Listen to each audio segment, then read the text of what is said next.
This is Kerry Cassidy from Project Camelot. I'm here with Bill Wood. He's going to be talking about his experiences as part of a special unit, a SEAL unit in Iraq and other places around the globe as part of the American military. Some of this testimony may be considered to be in violation of his national security oath, but we are going to be trying to stay within the parameters of that. And he is going to, first of all, speak on the subject of a disclaimer in regard to a project that he is using this for on a personal level. Hi. I just want to disclose to everybody that I am writing a fictional book about this interview and the things that I discuss in this interview.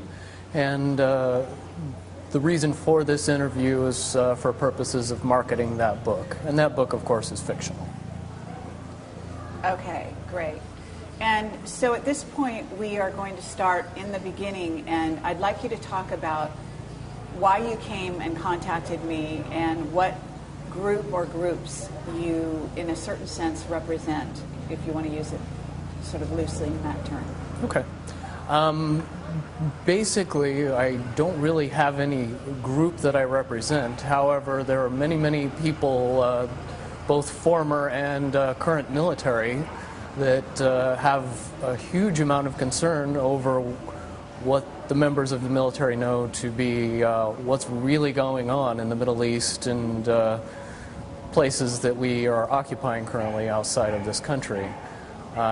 Those concerns have grown more and more throughout the years, and it's to the point where a lot of these current and former military members speak. The best description of these military members would be oath keepers. And an oath keeper is somebody who basically focuses primarily on the oath that they took when they joined the service, and not so much what they're ordered to be to keep secret or to tell as secret, as opposed to what is in the best interest of the Constitution and the country. Okay. Let's say also that there's a purpose behind this that has to do with the NDA. The main purpose for this interview was the enactment of the National Defense Authorization Act. The individuals that I speak with on a regular basis have grown a consensus that this is the end of the erosion of our constitutional rights, and it pretty clearly spells out in a lot of paperwork that America has been declared a war zone, and American citizens are subject to arrest and detainment outside of the constitutional protections of trial by jury, the right to an attorney, the right to being charged with a crime even is stripped away in that bill. I don't believe most of the American public has been properly informed via the media, so we're trying to get the message out and get some support in the fact that we cannot continue to allow the progressive erosion of the constitutional rights and expect to have our rights ever be taken seriously at some point. Okay, so at this point, Bill, when you approached me, I really had no idea what this was going to be about, and it was quite surprising that you had the kind of disclosures that you have and some of the background that you have. So what I'd like to do is go back through your testimony, because at the time I didn't have a camera, and I do want to say that we're in a public place here, but we are forced to be in this kind of a public place for a number of reasons that I can't explain on camera, but take it from me, there's a purpose for this. And at this moment, what I'd like you to do is start from the beginning, the way you did with me. And eventually, I want to work our way to sort of some of the more, what you might call top secret disclosures that happened later on. Some of the experiences you're going to be relating at this time may not be considered quite as risque or damaging or to the U.S. military as might otherwise have been perceived back in those days. Mm-hmm. Back in those days, you had a very special clearance, and so I would like you to talk as much about that clearance in setting up, setting the stage for the story as possible. Okay. So in June of '91, I joined the U.S. Navy, and I was less than a year into my Navy experience in training in Fire Controlman A School when I was approached to take part in a special team. At the time, I wasn't really told that much about it, other than it was secret. But from my background and my family involvement in the military, I was excited to take the opportunity. Shortly after that, I was reassigned to San Diego, California, and was assigned to a ship that was being built.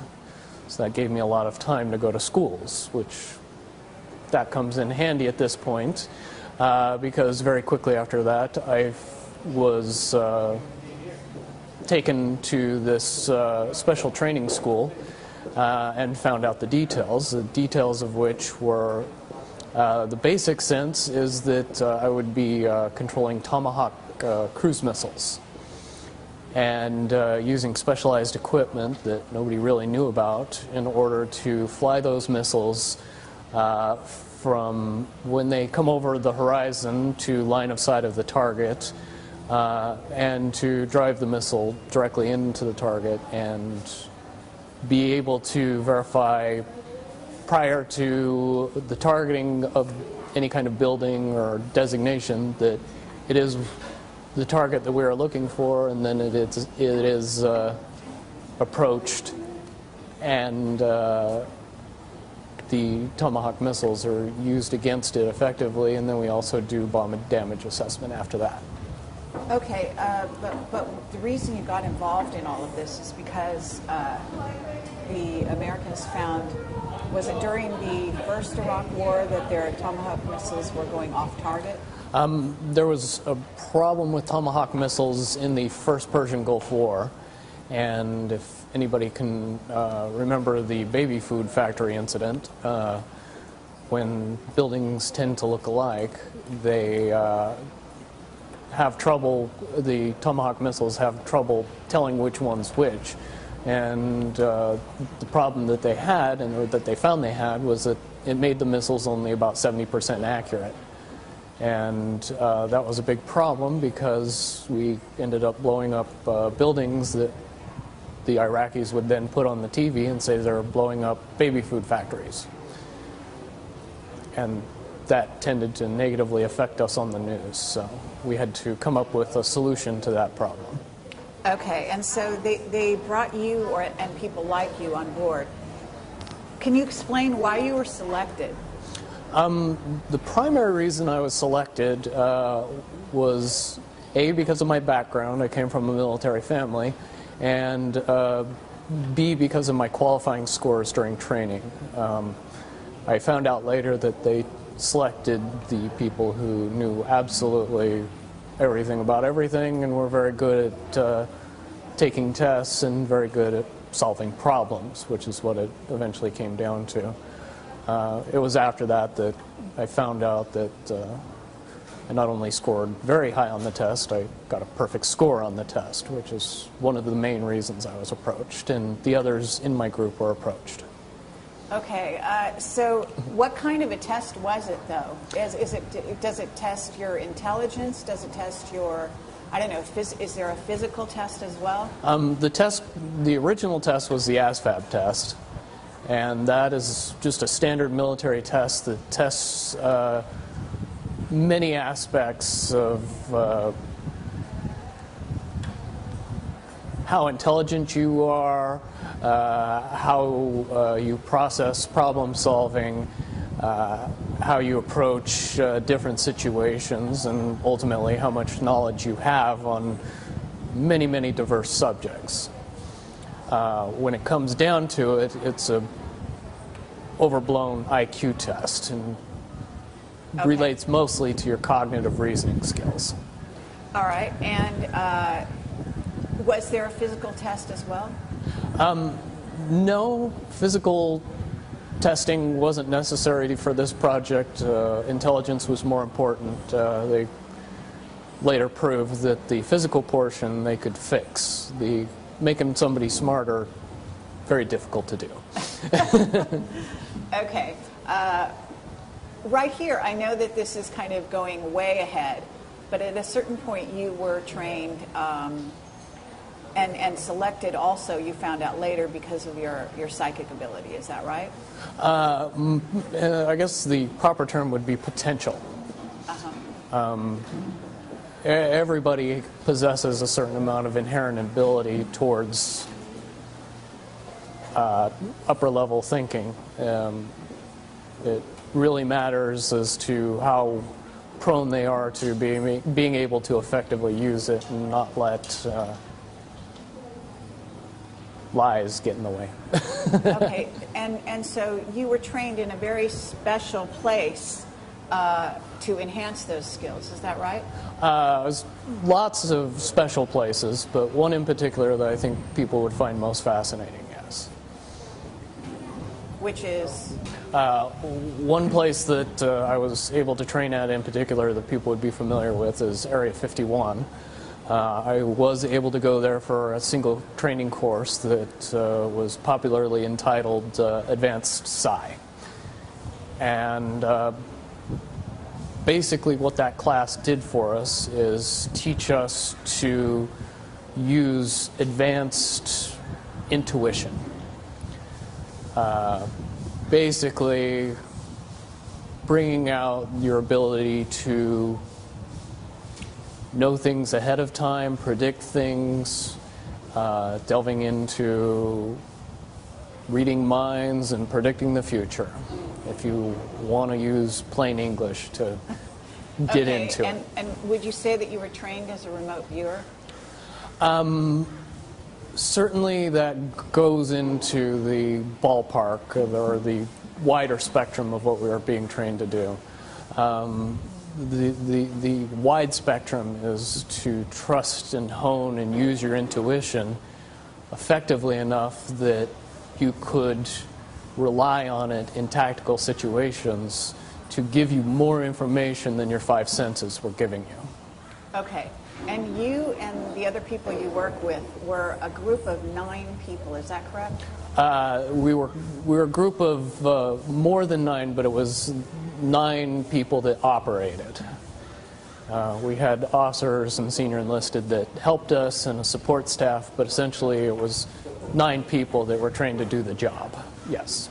Okay, and is that 9 people to go into the field? Yes. Okay. Yeah. And so you went to school, and then what happened? At what point did you start to be deployed, or what was the trajectory? In 92, at the end of 92, we started to be deployed on missions. The basic overview of a mission would be to get to a target, usually by some extraordinary means of jumping out of an airplane or walking further than most people would imagine, getting within the line of sight of a target, setting up electronic equipment that would allow us to control the cruise missile via line of sight, wait for the missile to come inbound, sync up with the bird as it was in flight, and then use regular airplane type controls on the box or the targeter that, for what people know today, would be essentially flying a Tomahawk missile just like an operator would fly a regular drone aircraft nowadays. In my description, I would say the Tomahawk missiles were the first generation of drone aircraft. Okay. So did you have to have computer skills, special computer skills to operate something like this? We were highly trained in advanced electronics, optics, electromagnetic devices, motors, synchro servos, and also radar and laser energy. Okay, could you repeat that last line? The whole thing? Okay. We were highly trained in advanced electronics. We also did a special amount of work with optics, with electromagnetic devices, motors, servos, synchros, and a lot of information about radar and laser systems. Okay. And so far, have we violated any kind of a security oath? Not yet. Okay. No, but I'm just going to ask you that periodically, just so that we can sort of monitor that situation. Because we don't want to endanger lives any more than necessary here. You know, both of us are adults and know what we're getting involved in here. So at that point, you must have been deployed to a ship, right? We were deployed. I was deployed on several ships during my career. But on this particular occasion, yes, I was deployed to a Arleigh Burke-class destroyer. Okay, and where was this based? It was based out of originally San Diego and then later moved to Japan. Okay. And so from this point, you were, can you describe the team you worked with briefly, and then how you were sent out on missions and where specifically the problems began? Originally, we were deployed to missions throughout the Middle East in various countries. The one that mainly I spent time in was Iraq, and that area of the Middle East. To most people's understanding, I think everybody thinks that the Gulf War ended shortly after it began in 1991. However, I do have personal experiences that would say that the level of occupation and level of violence that the American military perpetrated between 1992 and 2000 would be surprising to most people, I believe. Right. So at this point, you were deployed with a team on these missions, is that right? Right. Basically, the designation that we had was SEAL Team 9. Now, if you do all of your research, you find out SEAL Team 9 doesn't exist. That's okay. Until recently, SEAL Team 6 also had the same level of security and also didn't exist until shortly after we killed bin Laden. And then a couple of months after that, a helicopter was blown up, and then SEAL Team 6 really didn't exist. Okay, and they didn't actually kill bin Laden on that foray, so to speak, either? Based on the information that I had during the time that I was in the military, I do not believe Osama bin Laden was alive in 2011 when he was reported killed. Okay. So you were deployed on missions, and you were a group of 3, is that right? Yes, we were actually 3 groups of 3. We went out in 3-man teams. Basically, we were all trained to do each other's jobs, but we tended to do our individual jobs mostly. We had a team leader who was a first-class petty officer. We also had another member of our team who tended to concentrate mostly on weapons and protecting everybody while I was doing my job mostly. And then I ended up running the equipment most often and flying the Tomahawk missiles and the air surveillance drones that we would use to also cover our butts when we were moving around. Okay, so you were targeting the missile, in other words? Yes. Okay. From when I started operating in about 1992 to about 1995, most of the missions that we were performing seemed military targets and above board and worthwhile for the level of effort that we were putting into it. Although we were not at war. Although we were not at war, we were going after viable quote-unquote targets, or things that at least seemed viable from the outside. Okay, but they were so in a sense, I mean, if we're not at war, for us to be sending a Tomahawk missile to bomb even a military installation in another country is technically an act of war, is it not? It's very much an act of war and completely violates UN rules and regulations. Yes. Okay, and so you were doing this on a regular basis? Yes. As part of a top secret group? Correct.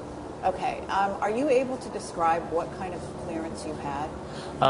The level of clearance that I had, or the designation for my top secret level clearance, would be Indigo. And Indigo was a level of clearance that anybody that worked with Tomahawk missiles got that was related to SEAL Team 9. Okay. So we're having a helicopter fly over quite low at this moment. Not sure why, but it's an interesting dynamic. So we're just going to wait just a brief minute here and see if we can hear it disappear.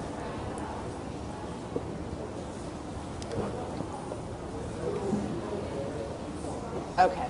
So at this point, you were doing targets, and you were doing them in what countries? Throughout the Middle East. Do you want to name some of those countries? Some of the big ones that everybody would recognize: Saudi Arabia, Iraq, Afghanistan, one or two in Iran, Yemen, Syria. Okay. Libya.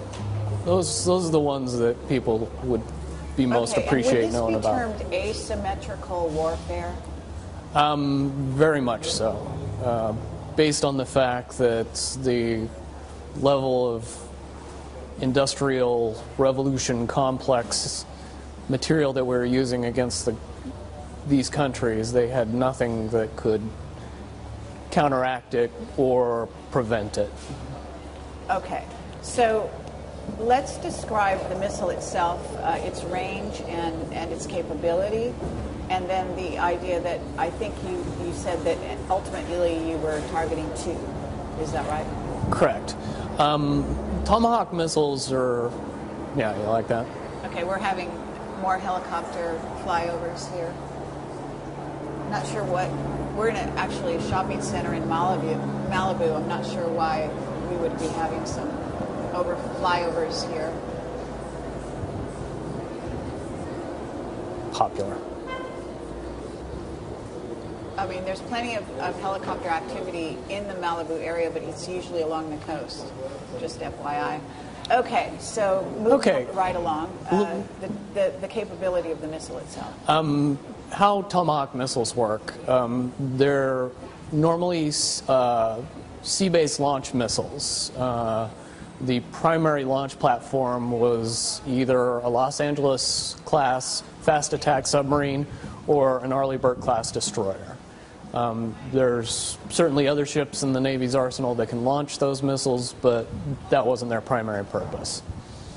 Once a missile was launched from a ship, it would go along pre-programmed waypoints until it got close to the target, and then it would use a combination of radar, lasers, and terrain mapping to snake its way through the land masses until it got within the line of sight of a target.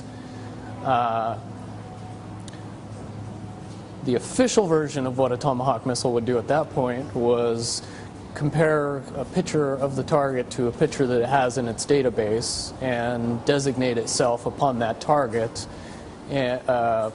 based on what was inputted up to it shortly before it was launched.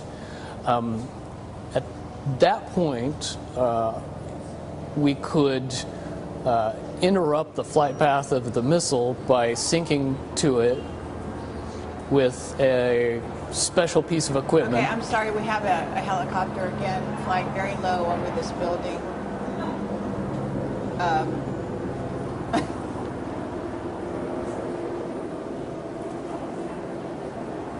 I mean, if this continues, we'll probably have to move on to some other location. That's fine. I can't for the life of me imagine why it keeps going over and over. No. Okay. Okay. Just back up a tiny bit. Okay. Once the... So you say that there was an official version of the targeting, right? Of how it targets, and then there's an unofficial version that you were involved in. Is that correct? Correct. And the way that I got involved in the launch of a Tomahawk missile was with a special piece of equipment that we had with us. We could get in between line of sight of the missile and the target and sync up with the missile and control it remotely from that piece of equipment. And basically, the only thing that does is control it just like everybody would understand how a drone is controlled by a pilot that's stationed in Las Vegas when the drone is in the Middle East. Okay, so, but you actually did seem to go on location. Correct. We had to be on location because back then the only way to exchange information fast enough with the missile system would be to be within line of sight of it. Of the target? Of the missile and the target. And the target. Okay, interesting. So you did need protection, obviously being somewhere in the vicinity of the target. Is that correct? Correct. And that's where all that cool advanced training came in. Experts at counter detection and counter surveillance certainly aided in our cause, as well as... Okay, we have another helicopter going. This one's different, though. Yeah, isn't it? Not the same one. Not the same. Okay, so, but at this point we haven't really answered the question as to the capability of the missile itself. Capabilities of the missiles could be altered quite a bit. They do have the bomb load capacity of 1,000 pounds. There was generally two types of Tomahawk missiles, one that would carry cluster bombs and a main explosive charge, and then the other missiles would just carry an explosive charge. Generally, I would deal with both kinds of missiles. However, the bomblets or the cluster bombs would have been dropped prior to me ever seeing the missile. That would have been done remotely, usually. By someone else? By the missile itself on a pre-programmed path. Cluster bombs usually are anti-personnel or small, soft targets. When we were designating targets, we were usually going after buildings. Okay, interesting. So you also talked about the cost of each missile. That was one of the things that we always questioned. They were amazingly expensive, $1.2 million each. And okay, let's just say that the one unclassified thing that I can talk about Tomahawk missiles is to encourage everybody to get online and figure out how many were used between 1992 and 2000 and see if those numbers ring true with the fact that we weren't at war. Okay, very good point. Well, let me ask you that question. Do you have any idea of the numbers? Hundreds, probably pushing into the thousands. Okay, but you were sent out on missions, didn't you say every month? So once a month you would be doing what is in essence a bombing mission? On average, and that I'm just one of 3 teams as well. So would you say that all 3 teams were sent out at least once a month? Though we were highly compartmentalized and I wouldn't know, I can reasonably assume that we all did just as many missions, yes. Okay. Is this the sound of a helicopter still? Mm-hmm. Interesting. It's like hovering. Yes. Just right there. Okay. Do you feel threatened at all by that? No. but it only has to do with what I've been through, and not that I don't think your concerns are unreasonable. Oh, okay. Okay, interesting. Yeah. Well, I guess we're going to wait and see what happens here. We may actually have to move on. So at this juncture, what we haven't talked about, again, is the amount of damage that could be done by one missile. And then explain the notion that you used two after a while, and when you started using two. The most important thing to know about Tomahawk missiles was the material that they used for their explosive. It was called Destex, and the easiest way to explain Destex is C4 that you need a lot less to cause the same amount of explosion. So 500 pounds of Destex would be the equivalent of 2,000 pounds of C4. Okay. In explosive And because potential. I don't know anything about this, can you give me a radius? So if you targeted a building, what radius of damage would happen? The shock wave would destroy everything between 50 and 100 yards of the building. Okay. Loss of life would be almost complete at 100 yards. Oh, almost complete at what? 100 yards. Anybody within 100 yards of the bomb would, the overpressure is... Okay. And what about further away than that? Beyond that is the potential for dying from anything from weak blood vessels in your brain to debris. And that would spread over a much greater distance depending on the target. Okay. And these installations or buildings that you were bombing, even though we were not at war, that were in the Middle East, you had intelligence that gave you background on why that target was selected. Is that correct? Correct. We always were given information about the target and what it was supposed to be, and how we were supposed to be doing the mission.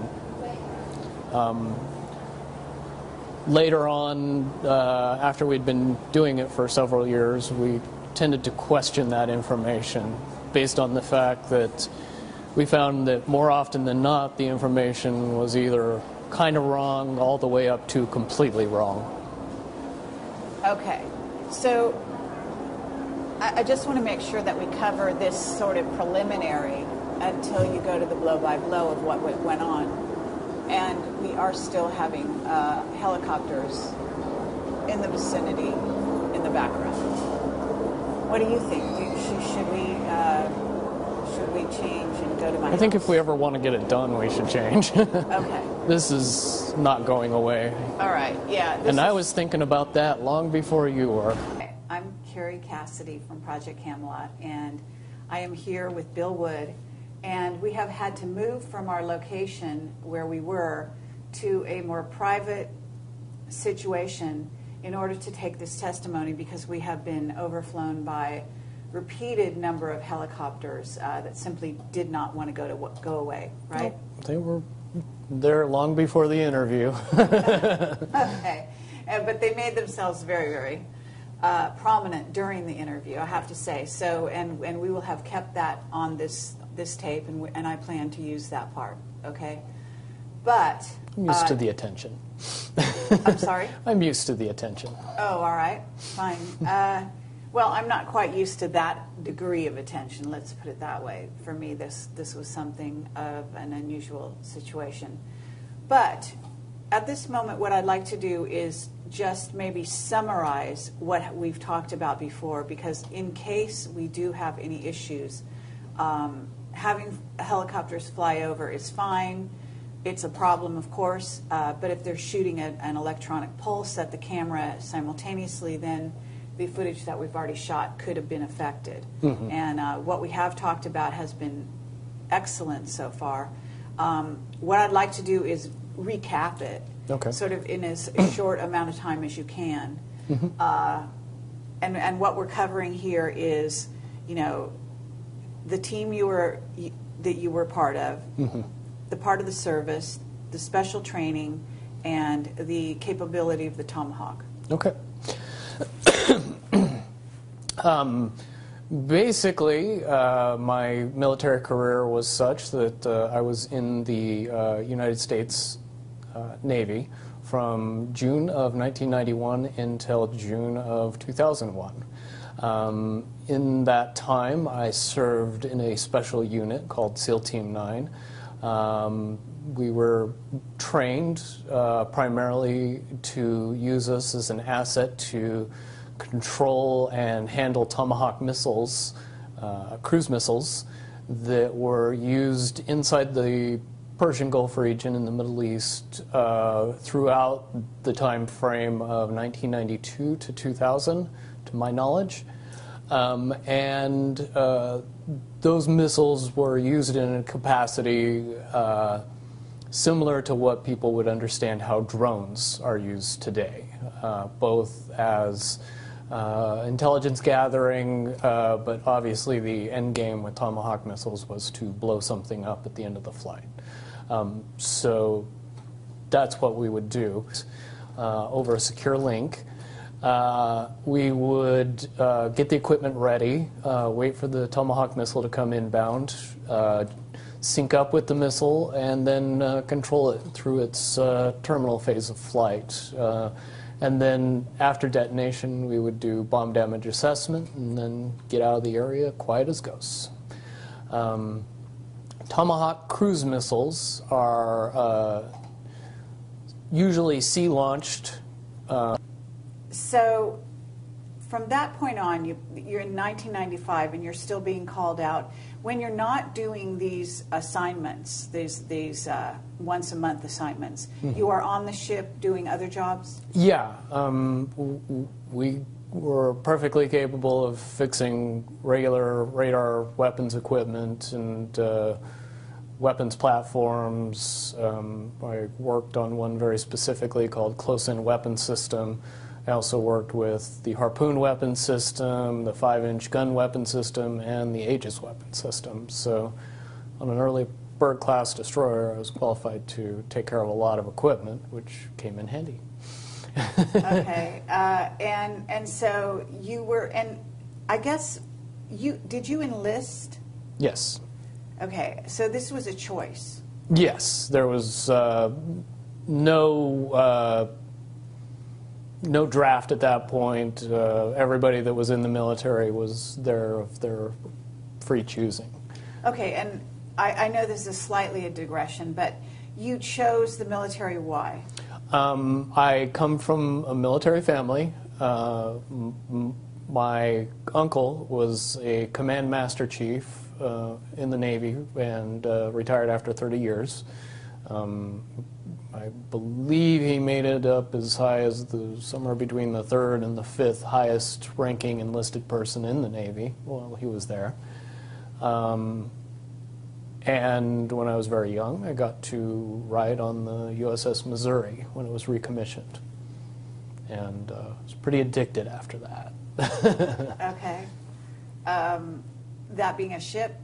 Yes, it was one of the 8 battleships that were recommissioned shortly before the first Gulf War.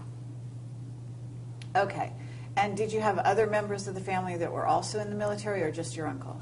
My brother was in the military, the U.S. Navy at the same time I was, and a cousin, my uncle's son, was in the Navy also at the same time that I was. But not your father? Not my father, no. Okay.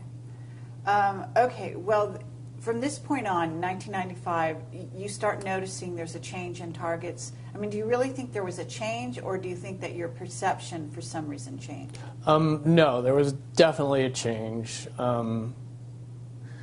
When you couple the seemingly insignificant aspects of the targets and evolve that with the amount of overkill that we were using when we would use these small buildings as targets, it would be what I would term as a massive amount of overkill.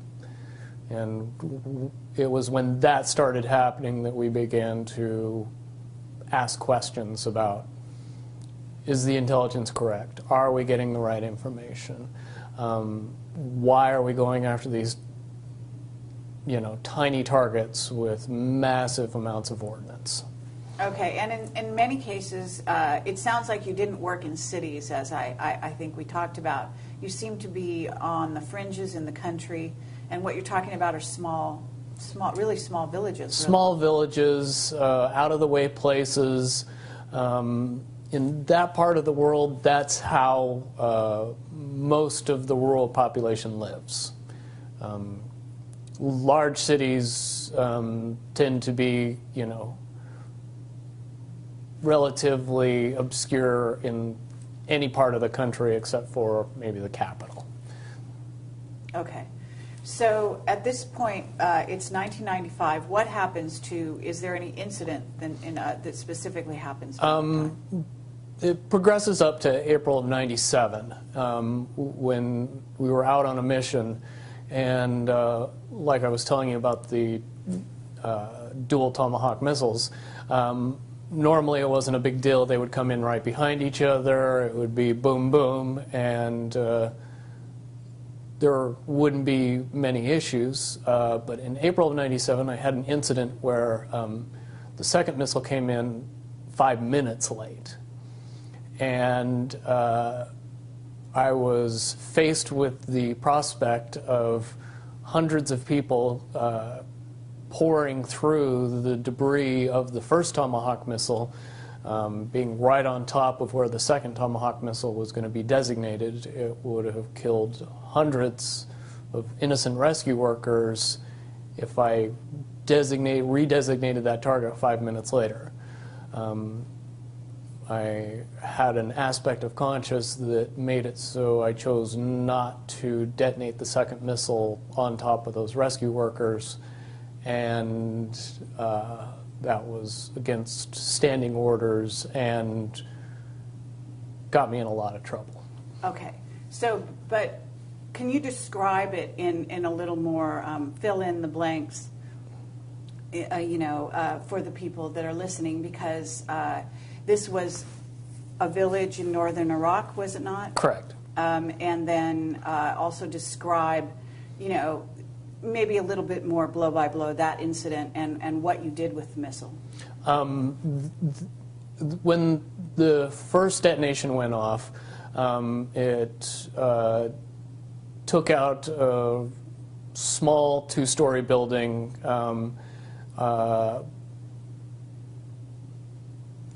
That was kind of set off away from most of the other area.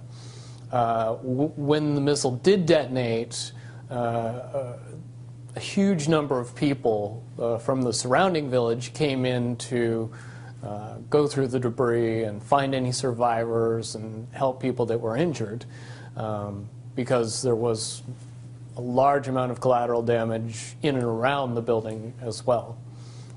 Smaller buildings, homes were knocked over or torn to bits, and there was a lot of injured people. So, and what you were saying was that the impulse of the townspeople when any building is targeted is afterwards is to rush in to sort of deal with the wounded or Correct. Handle the situation, right? And yes, and that was normal for my experiences to see people go in after the detonation and do what they could to help the people that were inside or the people that were hurt outside. Okay, and so at that point, what happened? At that point, I made the decision not to detonate the Tomahawk on its designated target, and I flew it safely off into a mountain and detonated it there, where it didn't hurt anybody. Okay, and what people need to understand is that you were completely in charge of the controls at that point, right? Yes. So it wasn't the other two people that you're working with that necessarily agreed with that decision. This was your own decision? This was my own decision, and there was nothing that the other two people could have done to make it happen, because there was just no time in between when they realized something was up and then the missile was destroyed instantly after that. Okay. Certainly they realized afterwards what I'd done, and that it wasn't going to go good when we got home. All right. And at this point, you were in northern Iraq? Yes. And how far away from the place of detonation, so to speak, were you? That time we were probably 2 miles away. Uh-huh. But you had line of sight, as you call it. We always tried to get up as high as possible and extend line of sight as far as we could. Didn't need to get close, so we tried not to. Okay. And as far as that goes, what do you use for line of sight, just out of curiosity? Were you using some specialized equipment in order to see the target area? The box, as we called it, would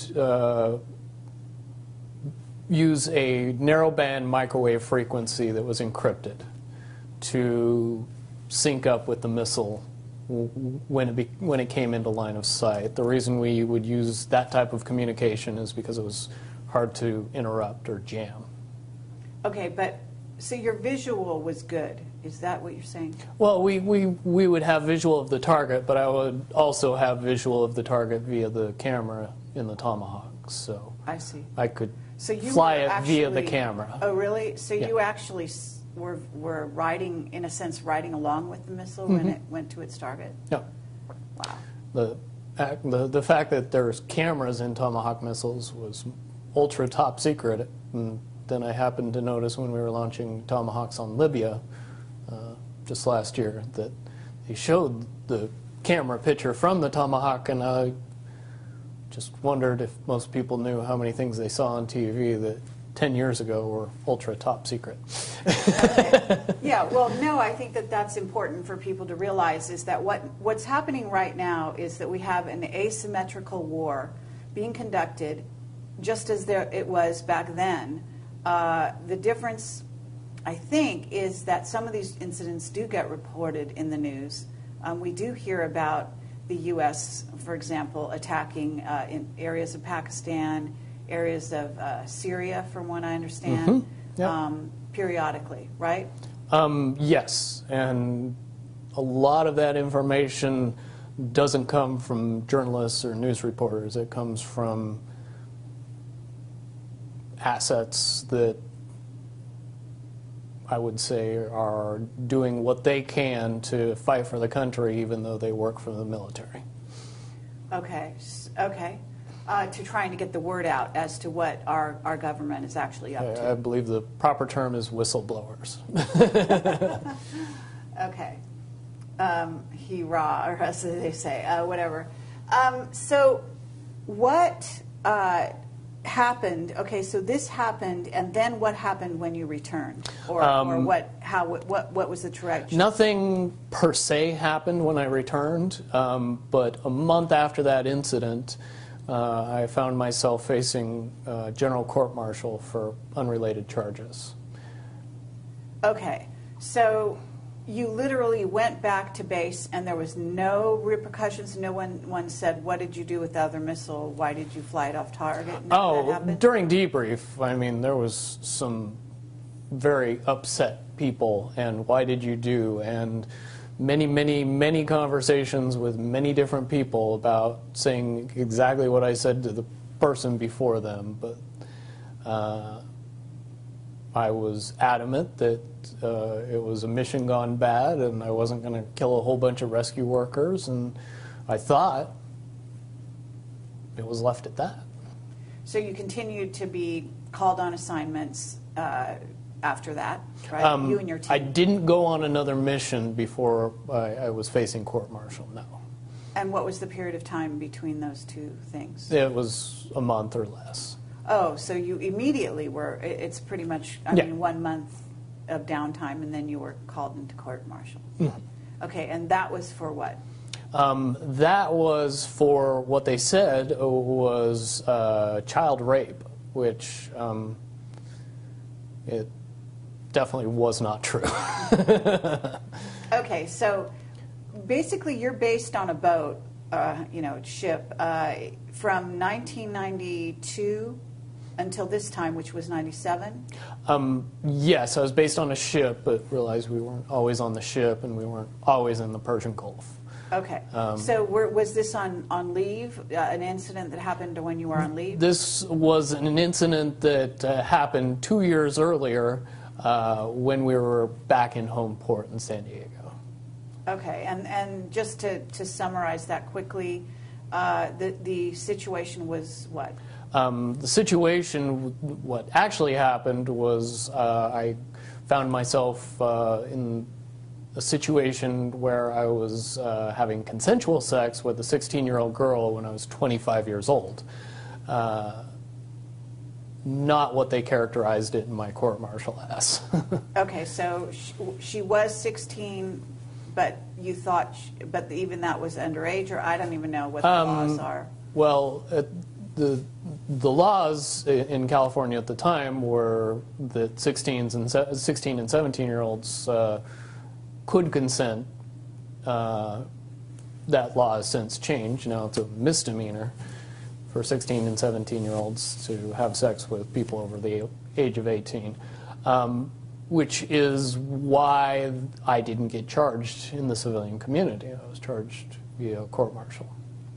Okay. So they went back 2 years prior and charged you, and did you know why? Like, I mean, you basically put two and two together and figured that they were targeting you somehow. Can you describe what the rationale is on the part of the military and how you explained how they kind of have something on each person? Well, the rationale is obvious. If the military has something that they can use against you, which in my particular case was obvious, they can not only use the situation but blow it completely out of proportion. And in the military justice system, there is no real recourse to being able to prove yourself innocent of charges. More typically, you're found guilty long before you ever make it into your court-martial. You don't have the right of a jury of your peers. Your jury consists of military personnel that are senior to you in rank and that have an overwhelming desire to protect their career over what they decide in your court-martial. So, in other words, they're sort of conditioned to find you guilty regardless, because that works in their favor. Absolutely, because if you go into a room being told by somebody that's in authority over you that a person is guilty, it's nearly impossible to be an impartial juror at that point. I think Bradley Manning could tell us all about that. Okay, yeah, no, that's pertinent, actually. Okay, so at this point, you've actually, gone against orders. They decided they want to pull you back into rank, or whatever you call that, rank and file. So yeah. what did happen then? Shortly after I was charged, I was contacted by my SEAL team lead officer, who was a lieutenant, and he gave me the option of rolling the dice and facing my court-martial and pretty much guaranteeing that I would spend 11 years in Leavenworth, Kansas, or I could take a slap on the wrist, plead guilty to something completely innocuous, and go back to work and do my job as a good sailor would and blow up targets with tomahawk missiles and not say anything about it to anybody. That's what I chose to do. And you also suggested that they sort of had something on the other members of your team as well? I believe they had something on every member of our team, because we all had at least one skeleton that we all knew about. So it was definitely something that would make it so they could pick and choose and destroy the life and career of any member of our team and easily get away with it. Okay, if for some reason one of them decided not to follow orders or be insubordinate in some Correct. fashion. Or something similar to what I did. Okay. All right, so when you did what you did you have the sympathy, assuming that everyone found out about it, did you have the sympathy not only of the people, the two on your team, but other team members, or was there, were they not sympathetic? Yes and no. Really, the only two people that had all the information were the two people that were on my team. We were fairly well compartmentalized from each other. The other members of the other two teams got the military's version of the story long before they ever heard mine. So when you're given the military version and the guy you know's version, it's very conflicting, and I'm sure most people saw it for exactly what it was, but at the same time didn't want to believe anything but the military version because they don't want to think about the reality if my version was the true version. Okay, because what your version, in essence, said was that not only was 2 Tomahawk missiles overkill to begin with, but that on top of it, these were soft targets, and that targets in and of themselves were suspicious, right? Correct. And basically hammering me let everybody else know in the group that all of the complaining and all of the trying to, bring out the reality of what was happening was not appreciated, and it didn't matter. It made every member of the team feel like they ultimately had a gun to their head, and free will wasn't an option. Just do your job, don't think. So what happened at this point? You accepted the deal, and then what happened? I accepted the deal. I pled guilty to a charge of unlawful carnal knowledge of a minor. I swear. Very Van Halen, but... Okay. And went back to work under the guise that I was in jail.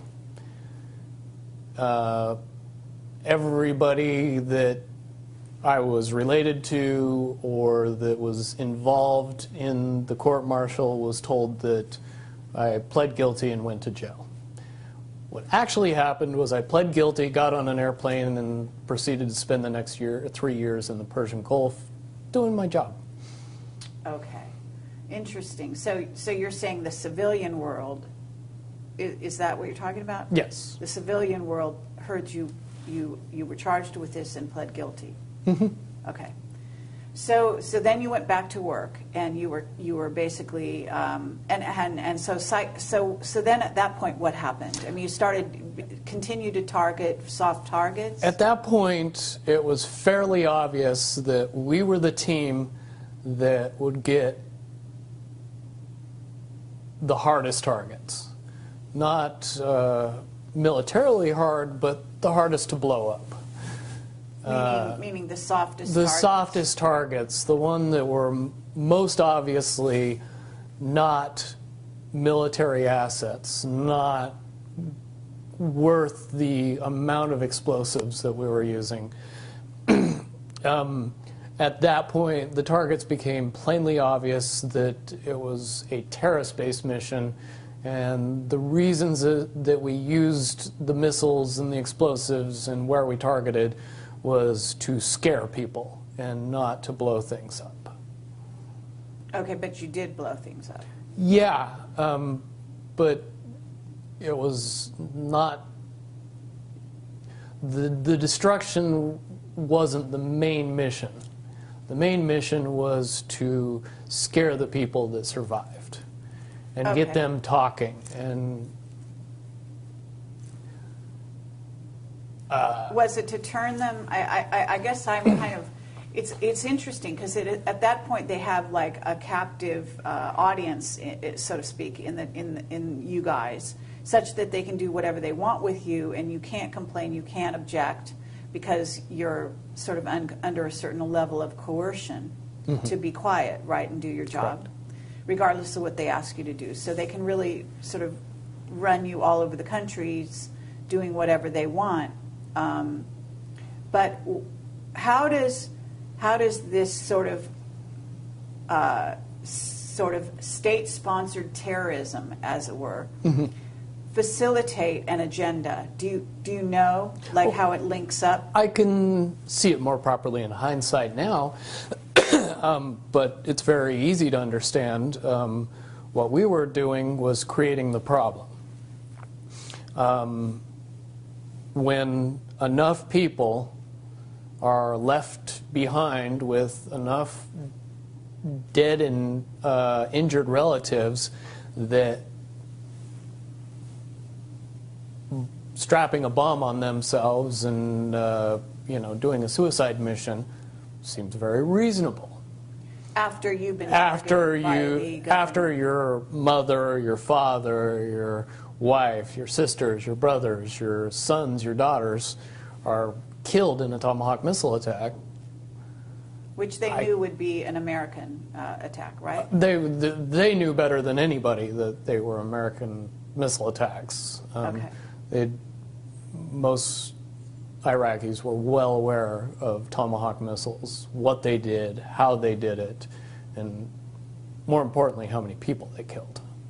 Okay. It was a big deal to them. They didn't like that terrorism.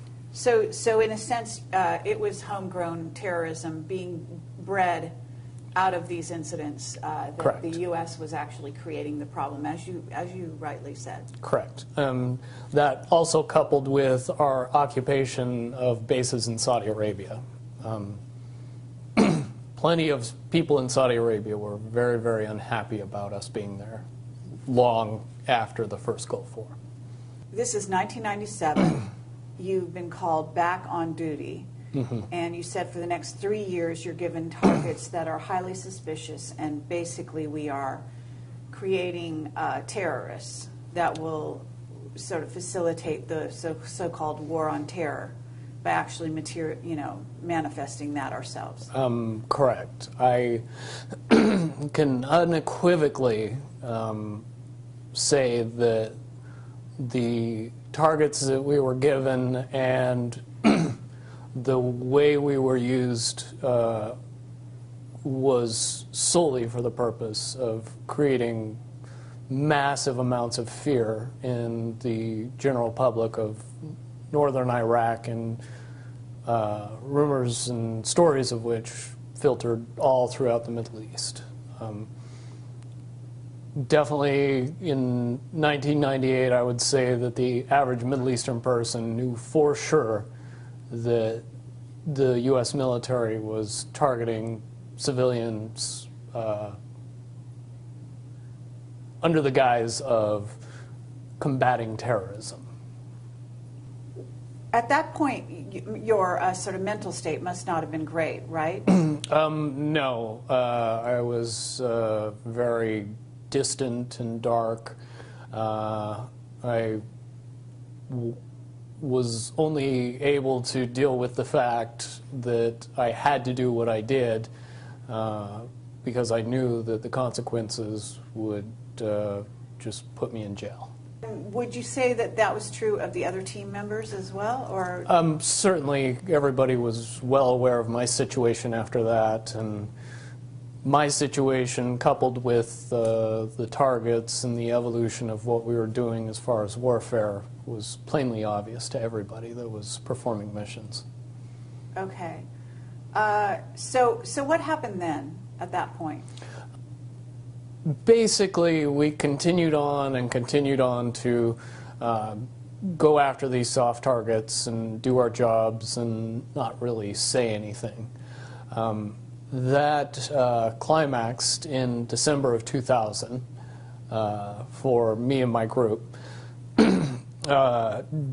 during the time that we operated in northern Iraq, we found certain groups of indigenous population that we would consider assets and would use on a semi-regular basis to accomplish our missions. In turn, we would help the indigenous people of the villages with food, water, ammunition, protection, intelligence, give them what we could to pay them back for the kindness that they offered us when we needed help. Okay, and these individuals or the villages where you were finding shelter, so to speak, were they among Kurds or among Shiites? Kurds and Shiites. Sunni sect wouldn't help us. Oh, all right. But the Shiites and the Kurds, they were more than happy to try and do something positive for their country, to try and help the U.S. military. So eventually the dictatorship that existed in the country would eventually fall and they would have democracy and freedom. That's what they believed. That's the rationale that they were sold, so to speak. Yeah, I mean, it wasn't propaganda. It was more of a choice between the lesser of two evils, I guess is the easiest way to say it. So, okay, so this went on until 2000, and then what happened? In December of 2000, we came back to a village that we were using as an asset. And on the mission before this one, we had gotten intelligence from the village elder that described an imminent attack on U.S. soil that involved pilots. Did not understand what the information meant, but we took it back to base and reported it, and didn't think much of it. Later, very soon after that, we went on another mission, came back to the village, and discovered that the village was destroyed in a tomahawk missile attack. At that point, we were psychologically broken as to how we were being used and the obviousness of that village being destroyed. There was no military significance whatsoever in destroying the village. There was probably 30, 35 people and no permanent structures other than 3. And initially, and so before it was destroyed, these right. people lived very simple lives. They were very nomadic and detached, and there would be no reason whatsoever to bomb that particular target unless the information that we obtained was significant. But you didn't bomb them. No, it was another one. It was another team that knew of the village, but when they destroyed the village, they didn't know who they were bombing. They were told lies. Okay, so and this is, in theory, one of the teams of the 9? It was one of the other teams in SEAL Team 9, and I know which team it was. When we got back home from the mission, and I actually got into a violent altercation with the person on that team that does the job that I do for my team. And it sent shockwaves through the 9s. It really fractured things and tore us apart. In my estimation, it was probably either the end of the end or the beginning of the end of the SEAL Team 9 program and its mission. Certainly at that time, we were seeing the evolution of drones come online, and more often we were being assigned drones as assets, so we were aware of them and their capabilities on missions. And shortly after that, drones became weapons-based platforms, and they started using the much more humane Hellfire missile to accomplish the goals that we were accomplishing with Tomahawk missile attacks. When you say much more humane, are you joking? Tongue-in-cheek, Hellfire missile has a 25-pound warhead. Tomahawk missile has 250-pound warhead. Yes, a drone can minimize collateral damage. However, we are where we are today, and we know that there's lots of collateral damage with drone-based missile attacks. Okay. Yeah, I didn't even realize that drones were military, equipped to. I thought they were simply surveillance. Most people don't. Not one of those well-advertised things that our media keeps us up on. Right. Okay. So at this point, you basically had what you call an altercation with the individual who bombed this group of people who had been giving you guys shelter, who in a sense, it was almost like, I don't know if it's like a shelter or a home base for you guys, this small village, right? So the village is destroyed. It wasn't a home base. It was it was an asset that we used in a military sense, but at the same time, we developed an emotional connection to the people of the village. We knew who they were. We knew what they were about. We knew the basicness of their living and how they went about. And destroying that village and killing all those people was unnecessary and sad. Okay. So at this point, what happened within your sort of when you attacked the person, did you almost kill them? Yeah, I got into a fight with them. Did go overboard, and the physical violence was enough to put him in the hospital and threaten his life. I'm pretty sure the only reason I was able to do that level of damage was because that person didn't fight back. Certainly we're evenly matched as far as hand-to-hand weapons combat at any other given time. The fact that I almost killed him doesn't seem possible unless he felt guilty and just didn't fight back. Okay. So at that point, what happened? At that point, it was pretty obvious to the powers that be that I was never going to be able to be used in the capacity that I was being used anymore. I was never going to be able to designate missile attacks and kill people. So I was taken out of service and put in a psychological hospital for 6 months. I spent most of my time in a drug-induced haze/coma, experiencing wild hallucinations, paranoia, and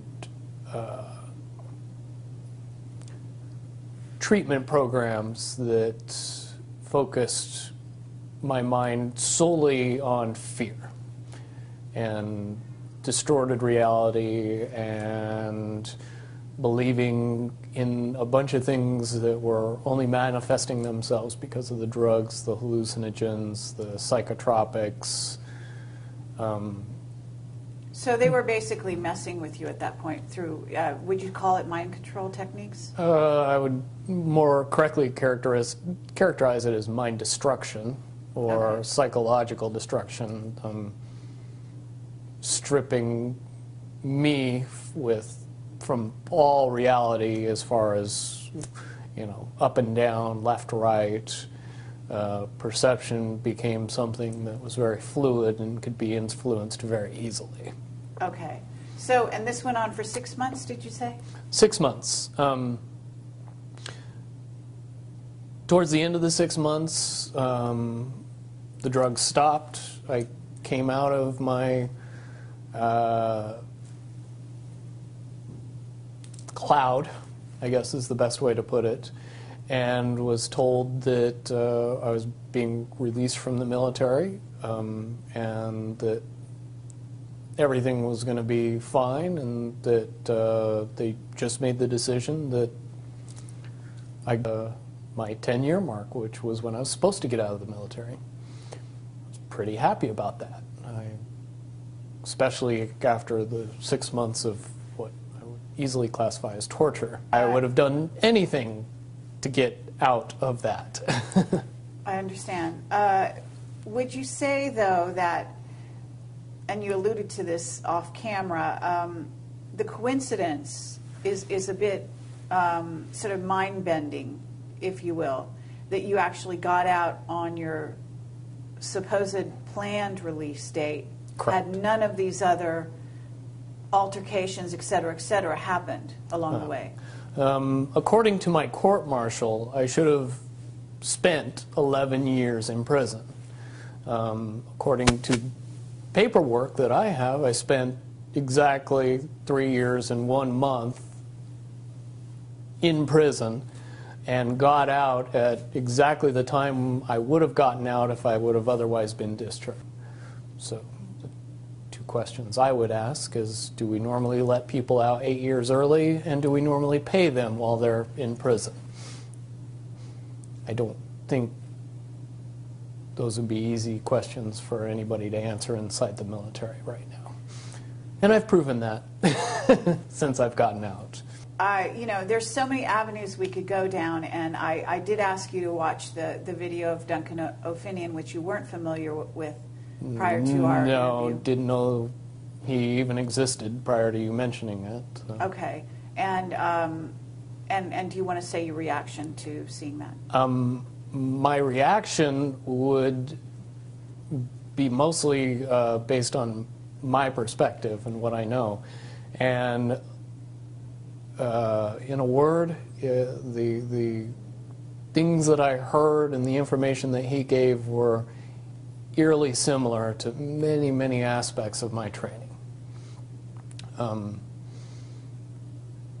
It was quite spooky, the things that he went through and the things that I went through, how strangely they coincided. And I understand completely why you would bring it up, because they are, for all intents and purposes, parallel paths that we both experienced on some level. At this point, you got out of the military. What happened then? I got out in June of '01. I went back home to Salt Lake City, Utah, and got a construction job, and was going to be completely content putting all of my military past behind me and moving on with my life. On September 11th, however, that thought process got majorly interrupted when the Twin Towers were attacked, the Pentagon and another flight was hijacked. It was at that point, based on my experience, that I looked at the events of 9/11 and drew much, much different conclusions about the whys and wherefores of the event, and some major, major problems with the popular story based on what happened.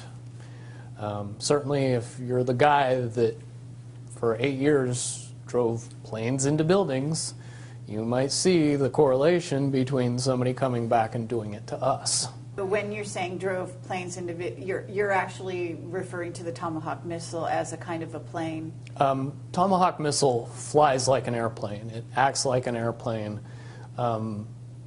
It can be controlled with normal airplane controls. It has wings, it has tail fins, it has a rudder, it has a jet engine. It sounds like a jet. It would be hard, based on the fact that they fly very low to the ground and they fly very fast, to get a good look at it enough to be able to tell it from typical airline plane to a Tomahawk missile. Certainly all anybody would get is a glimpse. Okay, and basically you also talked about the, because they said there was a missile that hit the Pentagon, that it wasn't a plane, and you actually have some very good evidence, in a sense, to substantiate that that was much more likely to be a Tomahawk missile. Correct. The best information out there, in my opinion, is a documentary called Loose Change. It tells out all the information in much, much greater detail than I can express it. But the one important thing that I noticed was the turn that the airliner supposedly made before it actually hit the Pentagon. That turn would be almost impossible to make with a 757. If you want to fire up your flight simulator and buy all the controls that airplanes have and try to do it on a flight simulator, I think you would find that you crash the plane every time. However, that turn was something that I had seen many, many, many times when I used that turn to overfly a target, come around and hit it again after I'd marked on top and verified that that indeed was the actual target with the inboard camera in the missile. Also, where an airliner's wings are particularly susceptible to damage, and knocking over 5 light poles would be an issue when you were trying to control the aircraft at low and slow, like they were.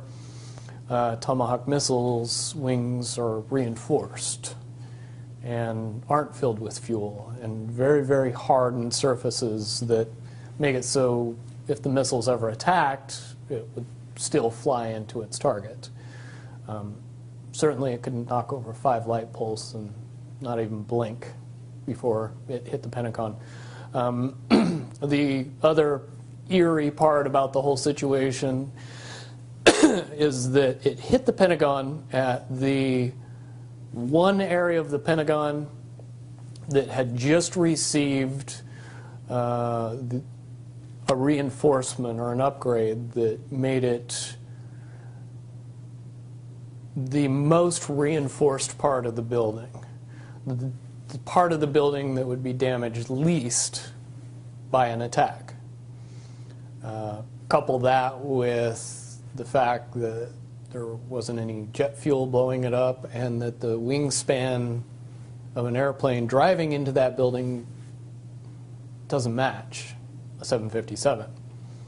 You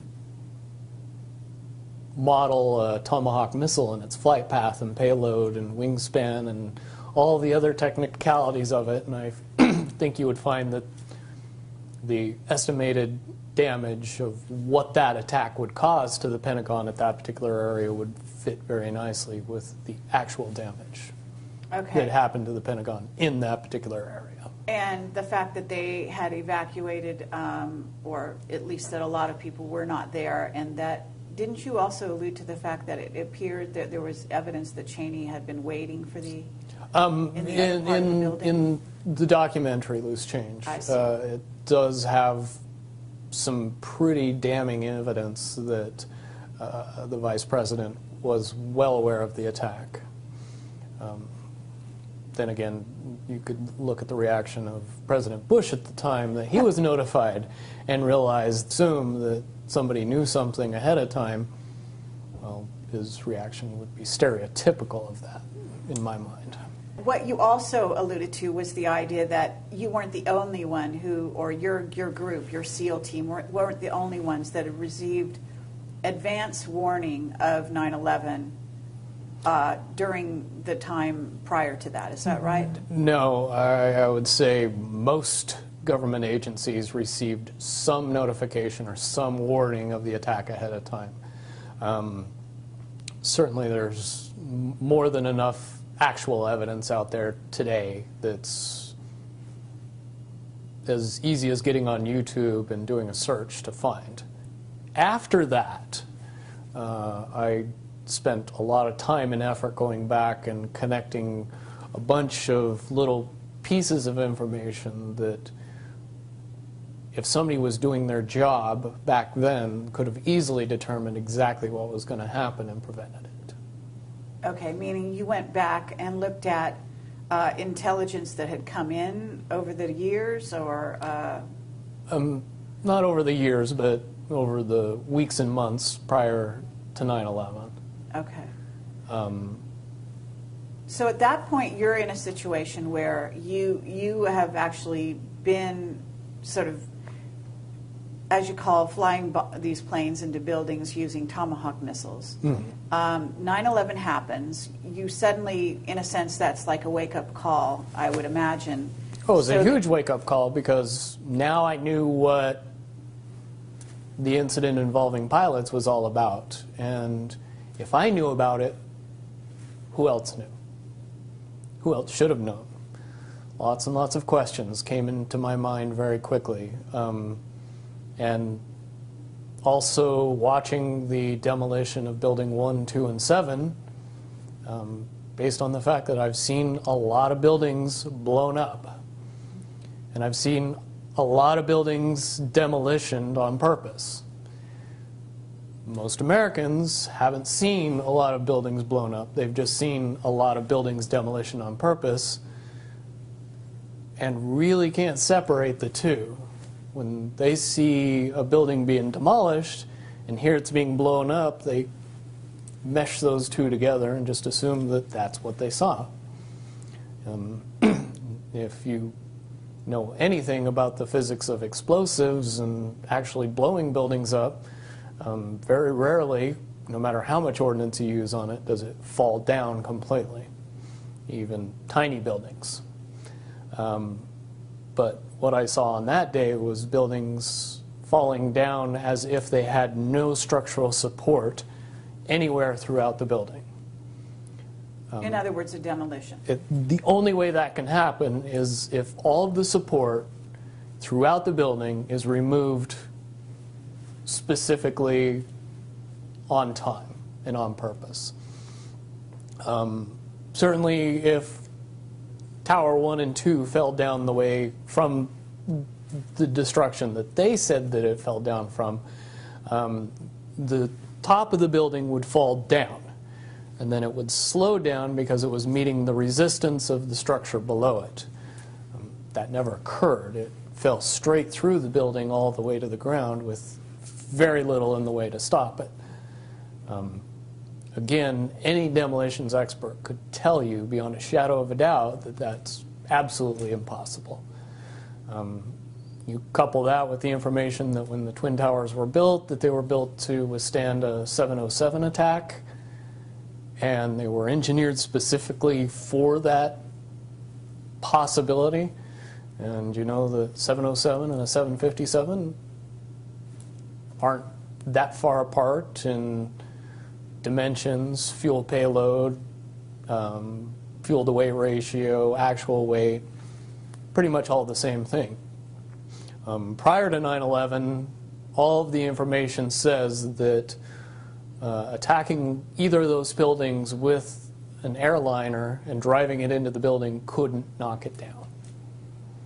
Okay. And certainly it wouldn't knock down the building next to it. Okay.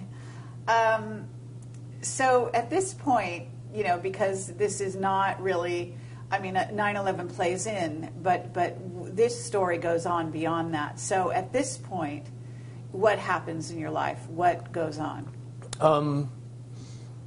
At the time of 9/11, I had just gotten out of 3 months removed from the worst nightmare I could ever imagine in my life.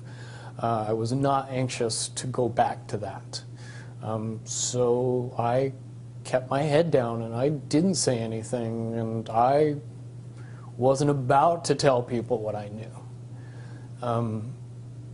Things had to evolve more and more out of control, and eventually they did, to the point where, you know, I was hearing that Iraq possessed weapons of mass destruction, which I knew couldn't be possible based on the fact that we had blown everything up that could even be remotely classified as a weapon of mass destruction.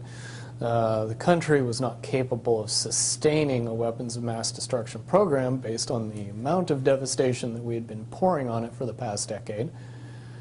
And so I knew something was up after that. The enactment of the Patriot Act further solidified my problem-solution beliefs on what happened with 9/11. Ergo, we created a problem and then were given the solution. And we never really questioned that solution. Never were really told that, yeah, but they attacked us because we had been attacking them for the past decade. Okay, well, the understanding, though, is that they actually didn't attack us, that this was an inside job on top of all of that. So certainly, if a Tomahawk missile hit the Pentagon, I do have some questions about what happened to the airliner that was supposed to have hit the Pentagon, and also the one that crashed in Pennsylvania. Right, supposedly. Doesn't look to me like the crater of a full-size airliner. Looks something more akin to what it would look like if I popped a cruise missile over, did an Emblem turn, and drove it straight into the ground. Okay. If you know those little wing marks that everybody sees in the middle of that bomb crater, don't have any charring around them. And if those were the wing marks of an airliner, those wings would have been full of fuel, they would have had engines on them, and they definitely would have burned. I think it's pretty obvious when you look at the TV footage of the wreckage around those two sites. The wreckage was mangled, bent, but not burned. At this point, you've had a wake-up call, and what happens in your life, because you also talked about a certain degree of surveillance, that you didn't just walk away from the military. At some point, you were under the purview of the DIA, is that correct? Yeah. Everybody that possesses a level of clearance above top secret is watched and monitored long after they lose access to that level of clearance. Certainly a secret is still a secret even if you don't let the person that knows the secrets know any more secrets.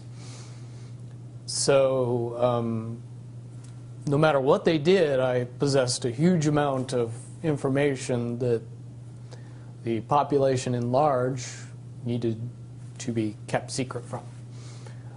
So yes, you get used to a regular amount of surveillance, a regular amount of interference, regular communications with some mysterious people that come up to you and just start talking that you've never met before, but they seem to know everything about you. And that was what I experienced between 2001 and 2007-ish. So at this point, you have been spending from 2001, when you had sort of a wake-up call, what did you do? Did you just continue to do jobs, or? I continued to do jobs. I ended up going to college and getting my degree in electrical engineering. I worked for a fairly large medical laser company, and then shortly after that started my own business. Okay, and the business was what? Repair and maintenance of medical laser equipment and medical light equipment. I mean, you didn't address this thing where you actually are a registered offender?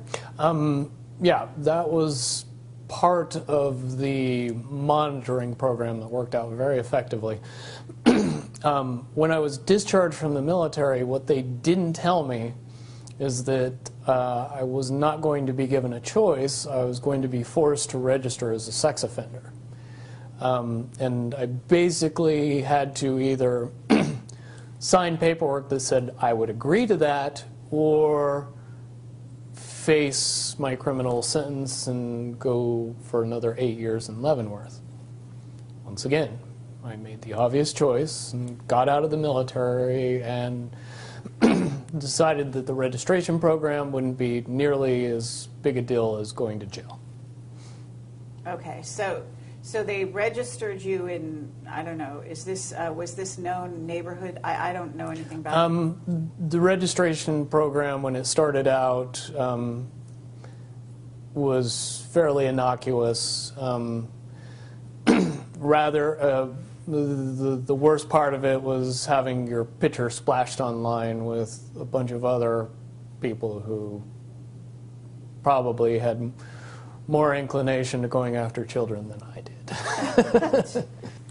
Over time, the buildup of what I was seeing and what I was experiencing and what I knew from my previous military experience in what I learned since getting out of the military, it began to build and build and build and build until it eventually got to the point where even I couldn't take it anymore. And at that point, I began, looking up information on the internet, doing research, information gathering, kind of quote-unquote building my case.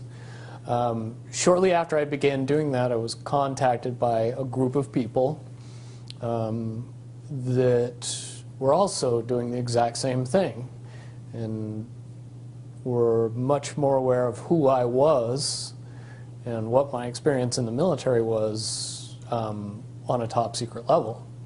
I was very surprised by that. But I learned very quickly that there's people out there with a huge amount of information that are fighting for the good guys. Okay, so in essence, you were contacted by a group of what we call white hats. White hats, I call them oath keepers, but essentially they're the patriots that our government would classify as terrorists. Okay. But they are ex-military by and large, and some of them are still in the military. I would assume a large number are still in the military or the government in the FBI, Secret Service, CIA, any alphabet agency. There's got to be a percentage of people that are seeing the day-to-day and going, this is wrong, we got to do something. So they contacted you? Yes, and over the course of a few months, I was vetted, and if you don't know the meaning of the word, that is a cute term for saying how much you could be trusted and how much you would lie and what you didn't want to talk about. When you figure out that the people on the other side of the vetting process already know all that and they're just trying to figure you out and see if all that's true, if you respond exactly the way that you are portrayed in their minds, it's very encouraging. And, they knew my deepest, darkest secrets, and they knew even more than that. And when I came out with the information I did, I kind of graduated and got a trusted role in a very compartmentalized world. Okay. But at the same time, there was some kind of incident, wasn't there, with the DIA in which you started to refuse to be dealt with the way they wanted you to be dealt with? Right. Shortly after I decided that I was going to do what it took to see my part of justice being brought into the limelight and into popular knowledge of the world, I also told the DIA handlers that visited me shortly after that incident that they could not bother talking to me anymore because I wasn't going to be handled by the government. And I was going to be a problem, and I was going to be a loose end. And I was going to be somebody that they had to worry about. Okay, and then what happened to your livelihood in terms of your business? Over the course of 2 years, my business was destroyed. My clients were all mysteriously notified of my sex offender status. Many of my neighbors were visited by the police and had information brought to light to scare them. Fortunately, didn't know that my next door neighbor was my best friend, and I helped him get the house, so that's how I know this all happened. But basically, it got to the point where I was being followed by the police, Las Vegas Metro Police Department, when I was living in Las Vegas at the time, being pulled over, ticketed, arrested, and more or less harassed, both me and my fiance, on an ongoing basis. It reached a climax in April of last year, when the final straw, where they set up a massive amount of traffic enforcement for no particular reason whatsoever that they can explain, and pulled me over that day on the way to a competition, a bodybuilding competition, that I was going to be going to with my fiance, and it was the only way that they would have any idea of where I would be and when I would be there. And so they used that to their advantage. I have had several incidents similar to that happen, but managed to slip through their little nets every time since then. And fairly confident that I will continue to do that until such time as I have the opportunity to make it so that can't be used against me as a weapon anymore. And this video should be a big part of that. So you're working with this group, and one of the reasons you came to me was actually because of this Defense Authorization Act. Yes. That sent shockwaves through the community that I'm involved in. Basically, that is the final straw of the complete erosion of constitutional rights. It literally has government giving itself permission to violate the rest of the Constitution. And that has a lot of people concerned. And a lot of people would like to see something done about that. And it's my opinion and their opinion that something could be done about that. Because, quite honestly, we are a false flag away from enacting all of that legislation that's just been created. Right. I would agree with you on that. One disaster away from lock up everybody who we say is a terrorist, and nobody will question who's a terrorist. Right. So you and this group are basically, in a sense, coming to Camelot to get a hearing for you specifically in relation to some of the things that have happened to you, right? But at the same time to bring notice to the public that this Defense Authorization Act is going to be a huge, well, it is a violation of every constitutional right out there, but that it pushes the envelope to such a degree that it must be dealt with. And you're suggesting certain strides be taken, right? Yes. It's a very simple process if you understand how the problem solution effect works. In order to create the problem, you can't have everybody know about it. You can't have everybody talking about it. You can't have everybody saying, well, yeah, now we're just waiting for the next false flag. If that information is too widely known and too widely held, the next false flag would blow up in their face and cause a shift in public consciousness to say, no, this is just our government messing with us, as opposed to panicking us into a blind fear. Right. So we'll then allow them to go to war in a full-fledged war, right, instead of this this sort of sporadic war that they're conducting. Right. Correct. And the popular belief is there's a very, very easy way to prevent that from happening, and to get that information out to the public, it has been surmised that if we bring that to the level that it's at, if we address the issue directly via our constitutional rights and begin to notify the public in general that this is a problem and that it needs to be dealt with, and the way that's been proposed to me and to a lot of people is to create a petition that calls for the impeachment of every political person in Congress and the presidency that enacted this legislation as treasonous.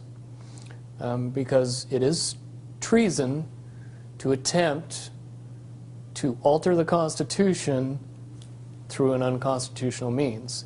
If you create a law that circumvents the Constitution, you commit treason. Fair enough. We haven't actually talked about your special training. No. And why it is that you do have some parallels with Duncan O'Finian. And so having talked about the sort of Defense Authorization Act, at least on a very surface way, and explained that is your motivation, can we actually go down that road to where we talk about where you've been and some of the information you have? Because your I don't know if it's your clearance level that gave you that, the additional information about black projects and about certain aspects of, well, to name Area 51 specifically, possibly other places that you haven't told me about yet. Do you want to go, start down that road slightly? Sure. The level of secrecy and secret facilities and the capabilities of our nationally kept secrets would shatter most people's imagination of what is possible. Area 51, Los Alamos, Dulce, 100 other top secret bases where information is kept or hidden from the public in general, it would be very hard to accept that all of this information that is currently held secret and classified is actually real. And you know this because why?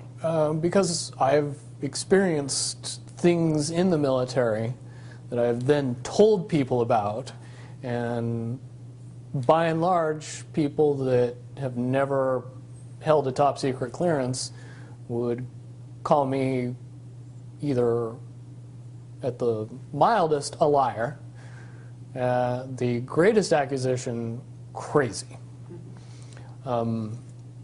Certainly my experience at Area 51 and PSY training and what I learned there and the abilities that evolved from that training session that we all seem to pick up on rather easily were most easily described to the layman as Jedi skills. It's very easy, if you know what I know, to see the correlation between what happens in the movie in the Jedi training and what happens in Area 51 and Psi training. Certainly, we in the Nines all possessed a certain level of intuition and ability that would seem advanced to anyone who watched us use it. Can you elaborate on what you may have come across? Because if you're using these abilities, you're in Area 51, at what level did you go down to, or whatever?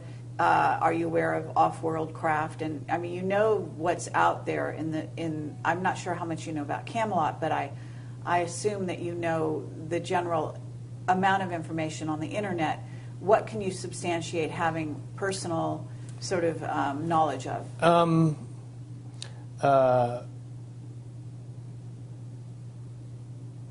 Extra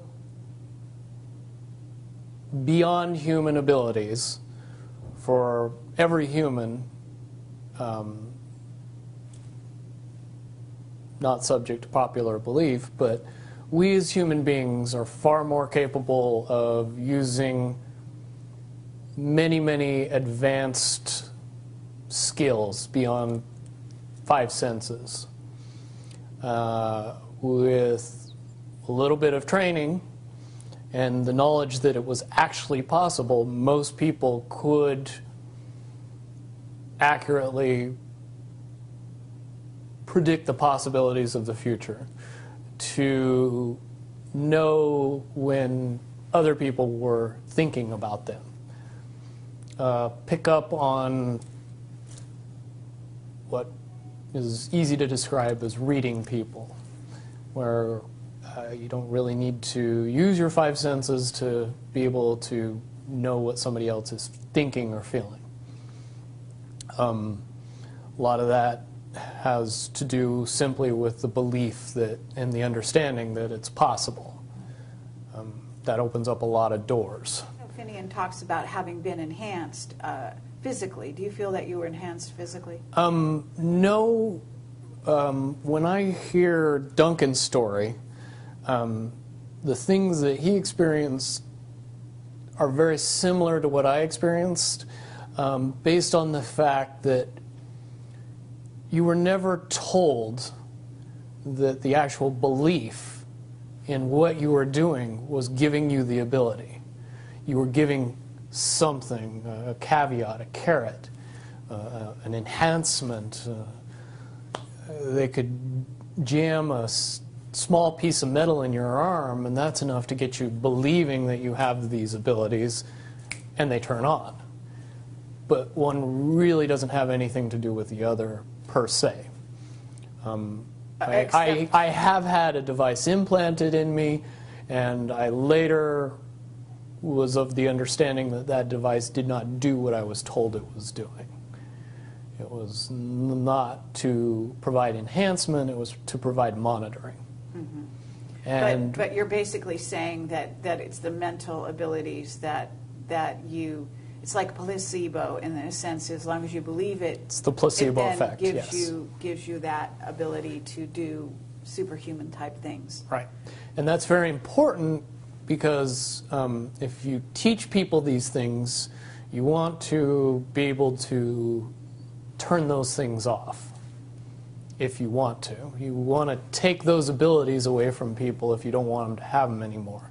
So if you tell them the true nature of the abilities, then you can't take belief away anymore. You have to pull the piece of metal out of the arm that says you don't have the enhancement anymore. Well, it's the Tin Man. Yes. And, being told that he doesn't have a heart, he needs to have a heart installed, when in fact he had a heart all along. Exactly. Or maybe that's the lion. I forget who. But several. Lion was courage.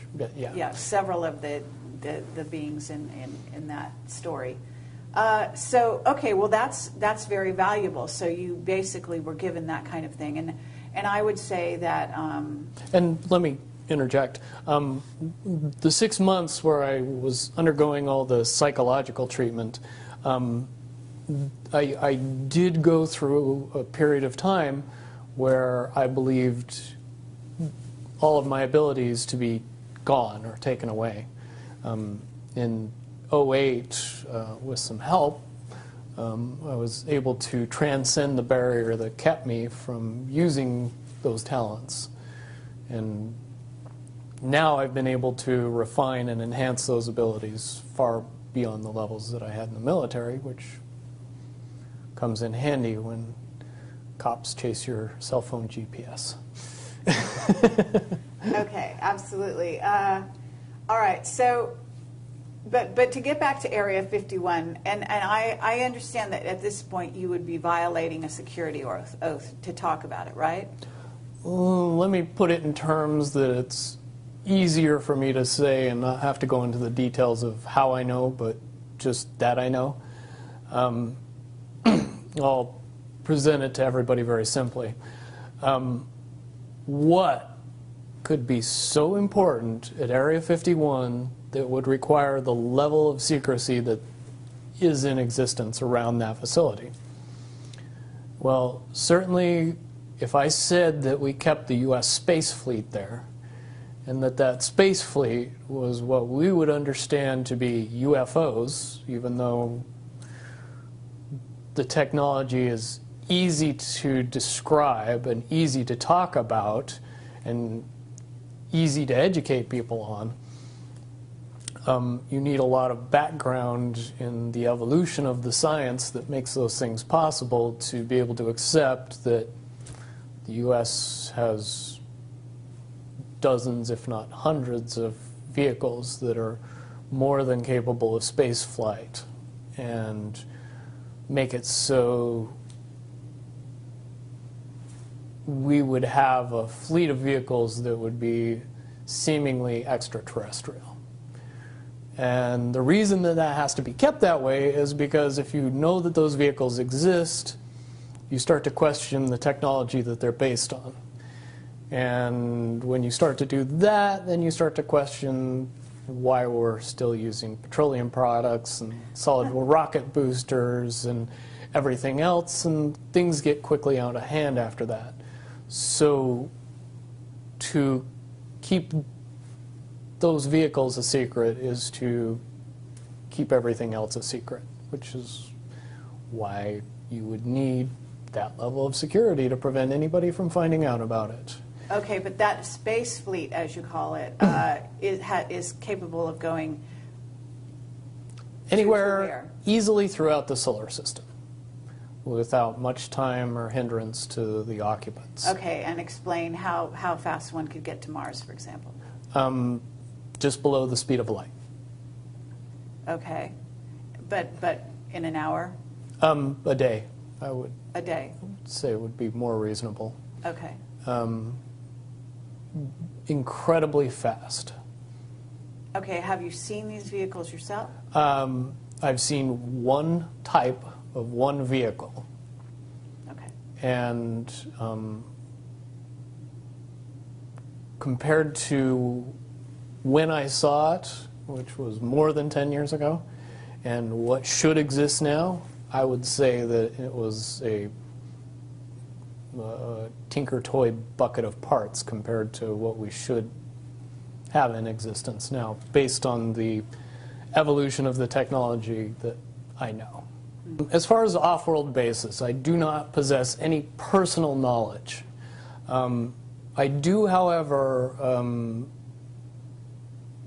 believe in and have seen information that would suggest that anybody with a decent telescope could take a look at both the surface of the moon and the surface of Mars and see some things that look very terrestrial. Sure. And things that didn't exist 20, 30 years ago. One of the caveats that I do have some personal information that I did get personally involved in was some information that had to do with the Stargates and Looking Glass, and more specifically the 2012 problem with those projects. The, well, I guess, popular opinion of what's out there right now is that the project was shut down because there was a problem when we approached 2012. I've heard it described a number of ways, but to my knowledge, the problem is that the timelines converge on that point in time. And when you know enough about the Stargate projects and the Looking Glass project to know that how string theory works and how the possibility of possibilities works and how making one choice over here doesn't necessarily mean that the other choice couldn't exist at the same time. But once you get your brain wrapped around this subject, you find out that at the end of 2012,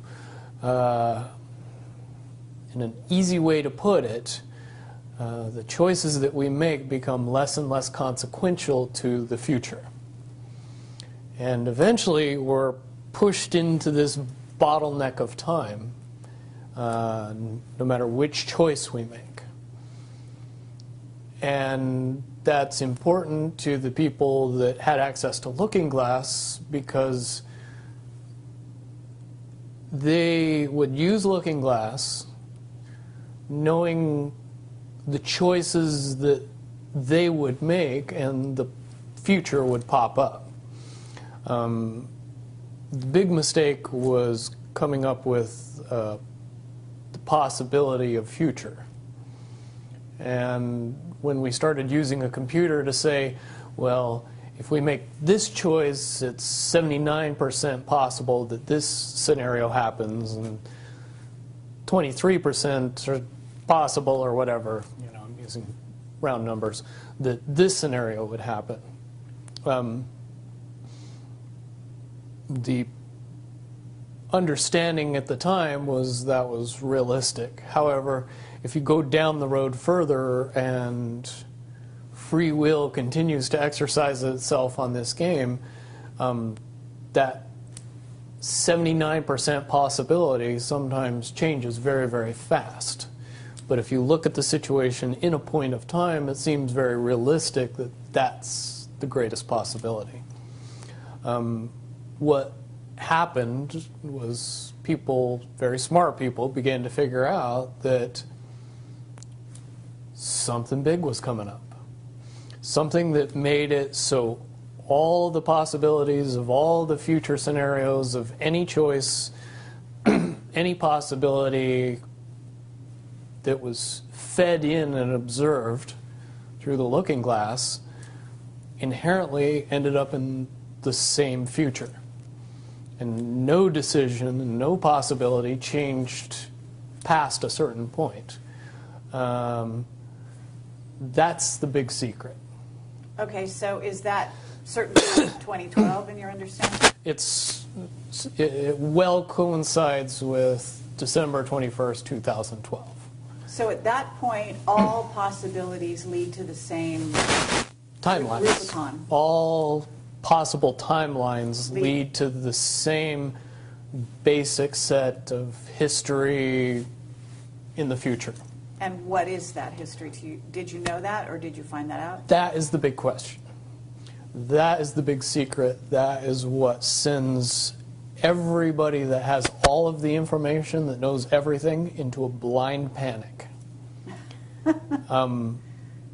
The people that know everything about Looking Glass, that have gotten all the reports and all the information, the elites of the world, probably figured out that that was the end of the game, and nothing could be manipulated beyond that point.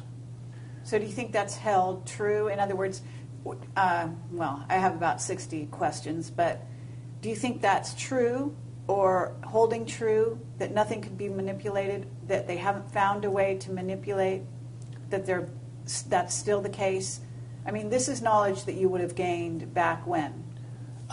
Back when I was in the military, it would have been before '97 when I got in trouble. And it was things that one of my particular areas that I was amazingly intuitive about is problem solving / mission planning, or more specifically, taking a bad mission and fixing it, getting everybody through and out of it. Troubleshooting an optimum future. Exactly. Certainly knowing how string theory and possible futures works makes it so you can work your mind very quickly to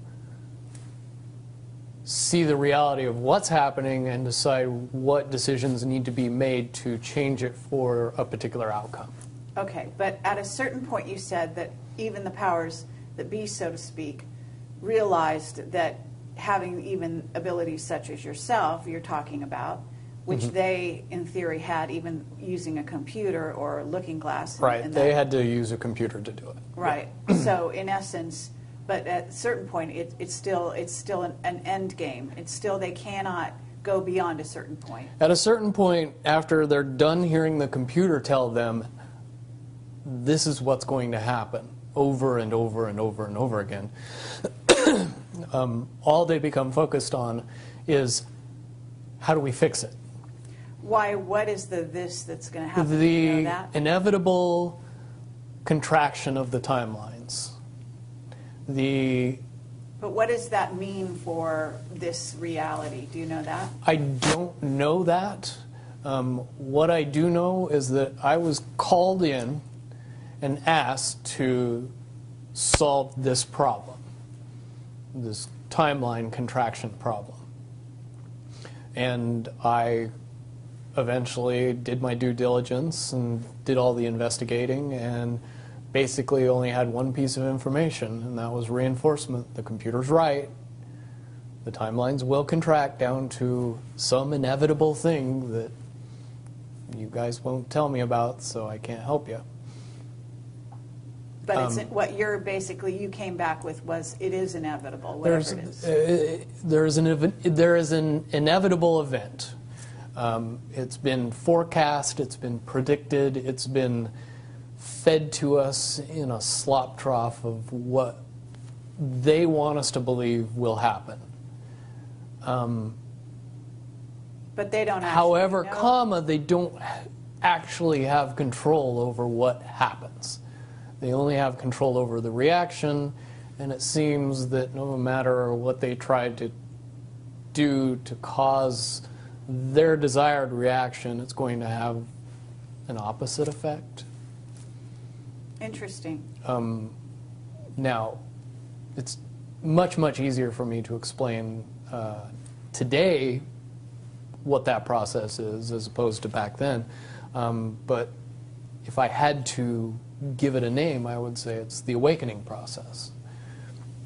It's an evolution of consciousness that cannot, will not, and no matter what decisions or possibilities are injected into the equation, eventually it all resolves down to us all learning the truth and becoming aware of this massive dam of lies that has been built that keep us from knowing massive volume of information that we should otherwise possess. Okay, well that's very, very monumental to be told that from a person in your perspective, who's had your background and your exposure. Is it your understanding that the notion that looking glass has been, you know, that there are various looking glasses around the globe supposedly, that according to Dan Burish were shut down. Is it your understanding they're actually not shut down? I believe that they're shut down because they are all saying the same thing, and they're completely useless at this point. Is what you're saying. Right. It's like the Wicked Witch, looking into the, magic mirror and always getting the same answer. Well, if you were always getting the exact opposite of the answer that you wanted, you'd stop talking to the mirror. And that's essentially what happened with Looking Glass, is no longer, not only did they not want people to use it anymore because they knew it was just going to burp out the same thing, but at the same time they didn't want anybody else to know what it was saying, I'm sure. Because that they would lose control. Because that information was of a monumental concern when I was in the military about how to prevent this inevitability. Now, at first I thought it was end of the world. Now I see end of the world as end of their world. Well said. Okay, but are you aware, do you know the difference between Looking Glass and the yellow cube? Yes. Okay, and are you aware of what happened to the yellow cube and how it was used and so on? I believe that the yellow cube still exists. I can't say for certain if it's on this planet, but I would say that it's definitely protected from use at this point. Okay, well that coincides with the testimony we got. Can you also verify that leaders of... But let me say one thing about the yellow book and its differences with Looking Glass. The yellow cube or the yellow book would give you your possible future. Yes. So it took basically the choices that you would inherently make along a timeline and tell you what that timeline would be, given that you made all the choices that your brain would make. Well, this is exactly what I was just going to ask you. What we were told is that leaders of governments and so on, people in high places, politically, would use this to try to see their most optimum future and then follow those. So they were using it to enhance their wealth, et cetera, Yep. in a very egotistical way. And that was part of the problem with it. And that supposedly one of the specific things we were told had to do with Hillary. Are you aware of any of that? You mean the 2012 prediction for her? Well, will you tell me what you know? I don't have any first-hand knowledge of this. This is all back alley information. But one of the last predictions that was put out by the Yellow Cube was that, for all intents and purposes, and this is just my level of understanding, is that Hillary Clinton would be president in 2012. And when the Yellow Cube is involved, it leads me to question what I know about Looking Glass and string theory along with that.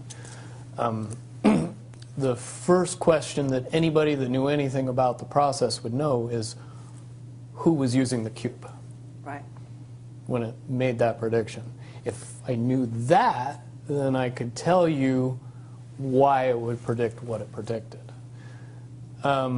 Wasn't there also an issue with, I'm not sure, but in using the Yellow Cube, Yellow Book, however you want to term it, that they actually had to use it through an intuitive who had a high vibration, had to be in the vicinity to, in a sense, be the go-between between the person who wanted to use the cube Right. and the cube itself, because normally they didn't have the vibration necessary. Correct. And that is a process that would prevent anomalies from popping out in predictions. But it wouldn't completely... No, and I'll tell you why. If it was used properly by somebody that knew how to use it and could eliminate their thought process from the machine's effective use, it would be very easy to get an exact, what future holds. Right. However, anybody that has that ability would inherently know that that information could not be given and would be protected. And that inherent notion would inject something into the yellow cube or the yellow book that would give an inaccurate statement. Just by the person that's using its intuition saying, if I tell the truth, it'll be bad. So the higher levels pick up on that and throw out a different scenario that isn't the truth. It's in a sense the feedback loop gets dirtied somewhere along the line by exposure. And that's why those pieces of technology should have never been used by humanity in its current level of understanding. Because for all intents and purposes, the technology doesn't work right when we use it. Right. I totally get that. Okay, so to get back to Looking Glass and the possible futures that they do converge, and the notion of, is there anything else that you can tell us, that you would want to tell us about that and the rest of the laundry list of sort of information that you had direct exposure to, either for yourself or through someone that you had vetted? The biggest cherry on top of all this conversation would be a synopsis to say that if I could convince everybody out there that for all intents and purposes, what we believe to be true eventually becomes true.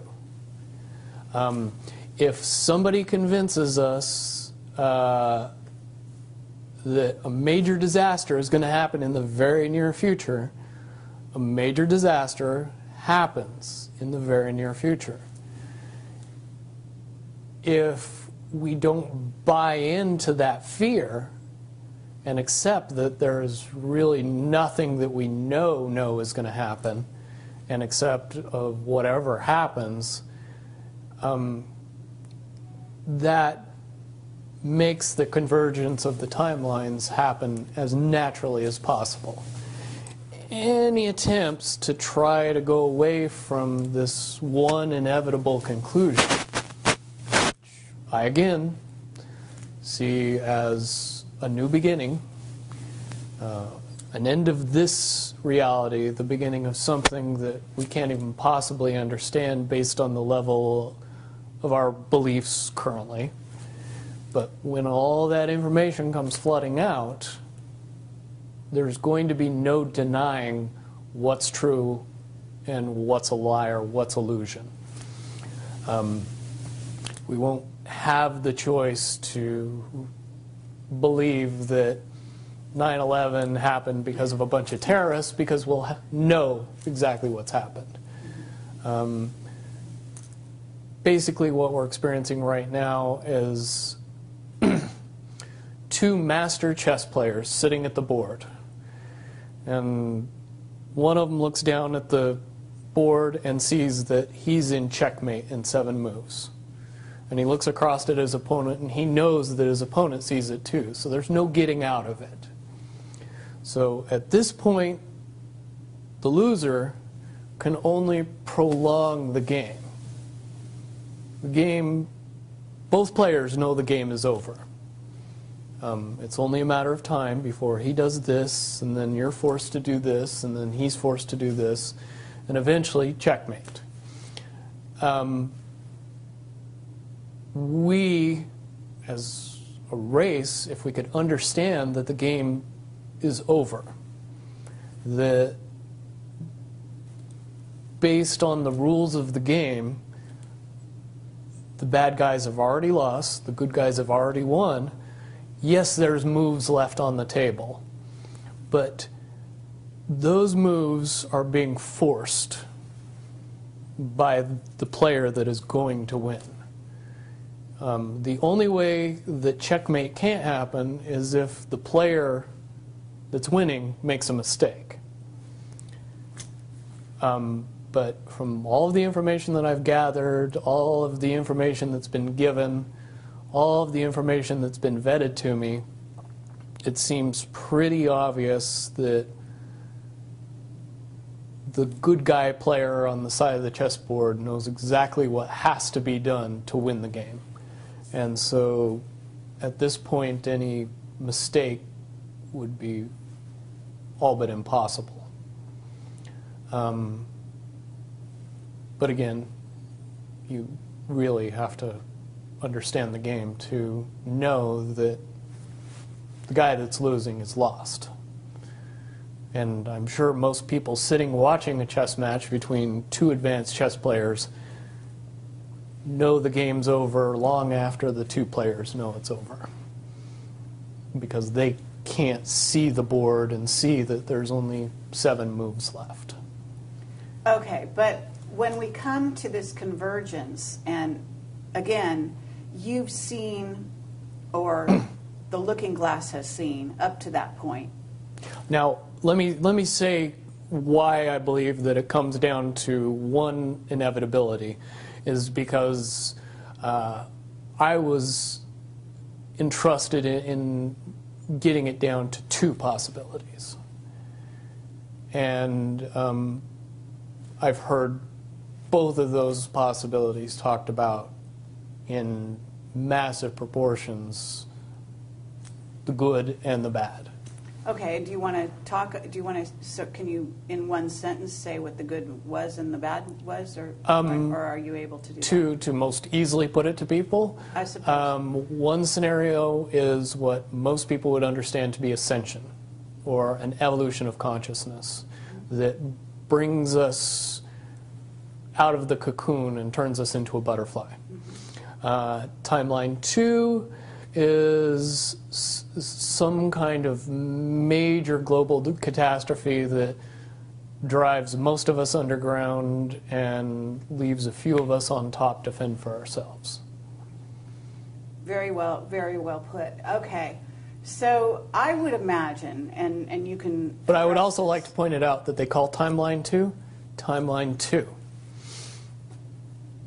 It seemed very odd to me that even back then it was identified as not 1. And that okay. one is the didn't get talked about. Okay, but 1 is the one that involves what in essence would be ascension, or moving into, from the cocoon to the butterfly. Okay, but I believe, based on what you're telling me, that they would have used a lot of people like you that had a proclivity for being able to see the future, to be what is a sort of an advanced psychic remote viewer, whatever you want to call that, and looking glass, to posit these potential futures, to go up to that point and to view it, and that you're just one of many. Wouldn't you agree? I would agree. And back in 1991, when I began my little adventure in the military, I would say that it was pretty obvious that there wasn't very many of us. However, you go 20 years into the future, and you find out that it's coming to the point where there's a lot of people that have that ability, that are inherently realizing that ability, and are able, through some unknown extraordinary means, to develop that ability inside themselves without any outside help or assistance. And it's quite obvious that as far as advanced intellectual abilities, as far as simple intelligence levels, and cognitive skills of the human race has increased exponentially in the past 20 years. And people that were 10 years old in 1991 are now 30 years old and fully awake and conscious of this burning inside that says, I am a lot more than what I see in the mirror. Absolutely. Okay. I do have a question in regard to what the military-industrial complex has been working on. Because with the knowledge that you say they have, assuming that they have this level of knowledge that you're talking about, right? In other words, of the timelines converging and the fact that there was going to be something. And I don't know if you saw the movie or the TV show Fast Forward. I mean, but there's been so many possible, scenarios in that regard. But one of the things that goes on is they are very busy building underground bases, supposedly underground cities. And so they seem to be hedging their bets for the negative timeline and putting their emphasis there. And would you say that that is because why would somebody want something negative to come true? Well, of course, the Illuminati have a program that they're working on in that regard. But basically, the sort of well-meaning military that just goes after contingencies, and is just working towards a future that they want to prevent or deal with when it comes. Can you explain why they have been hedging their bets to such a degree on the negative? It's very simple. They're insane.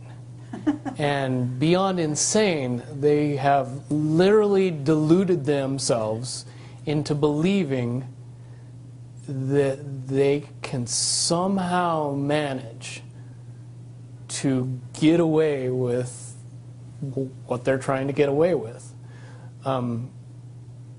There is a distinct lack of reality in that thinking. Okay, what about the notion that CERN, for example, is engaged in trying to beat that game, as you call it? I would say, look at the problems CERN has had. The crazy little things that have kept that project from moving forward.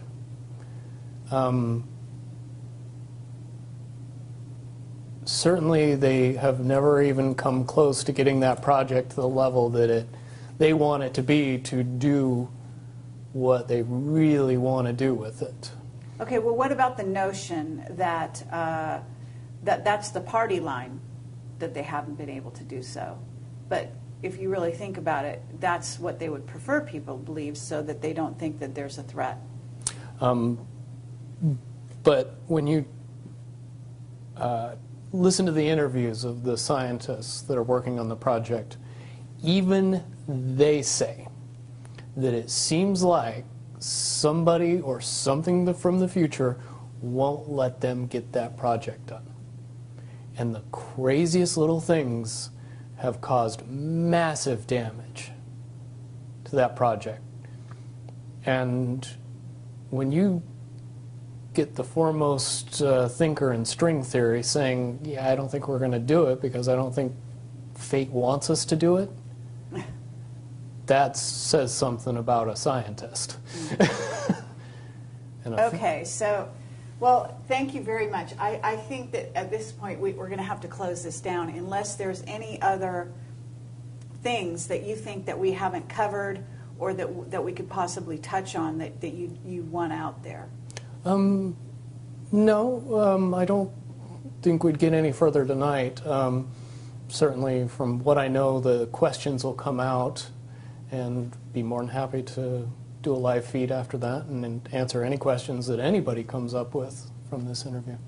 Wonderful. All right. Well, thank you very much, Bill Wood, for your service to humanity. Well, hopefully I can get everybody else working towards that goal as well. Absolutely. Well, apparently, regardless of which way they work, the convergence will happen. Yeah, there's a certain element of pain that we can reduce by just not accepting that we don't have choices in the matter. And sitting back and waiting for the aliens to fix everything isn't going to help. Absolutely. If we are inevitably coming to a rising consciousness, we should start trying to elevate our consciousness as fast as humanly possible and make that transition a lot easier when it comes.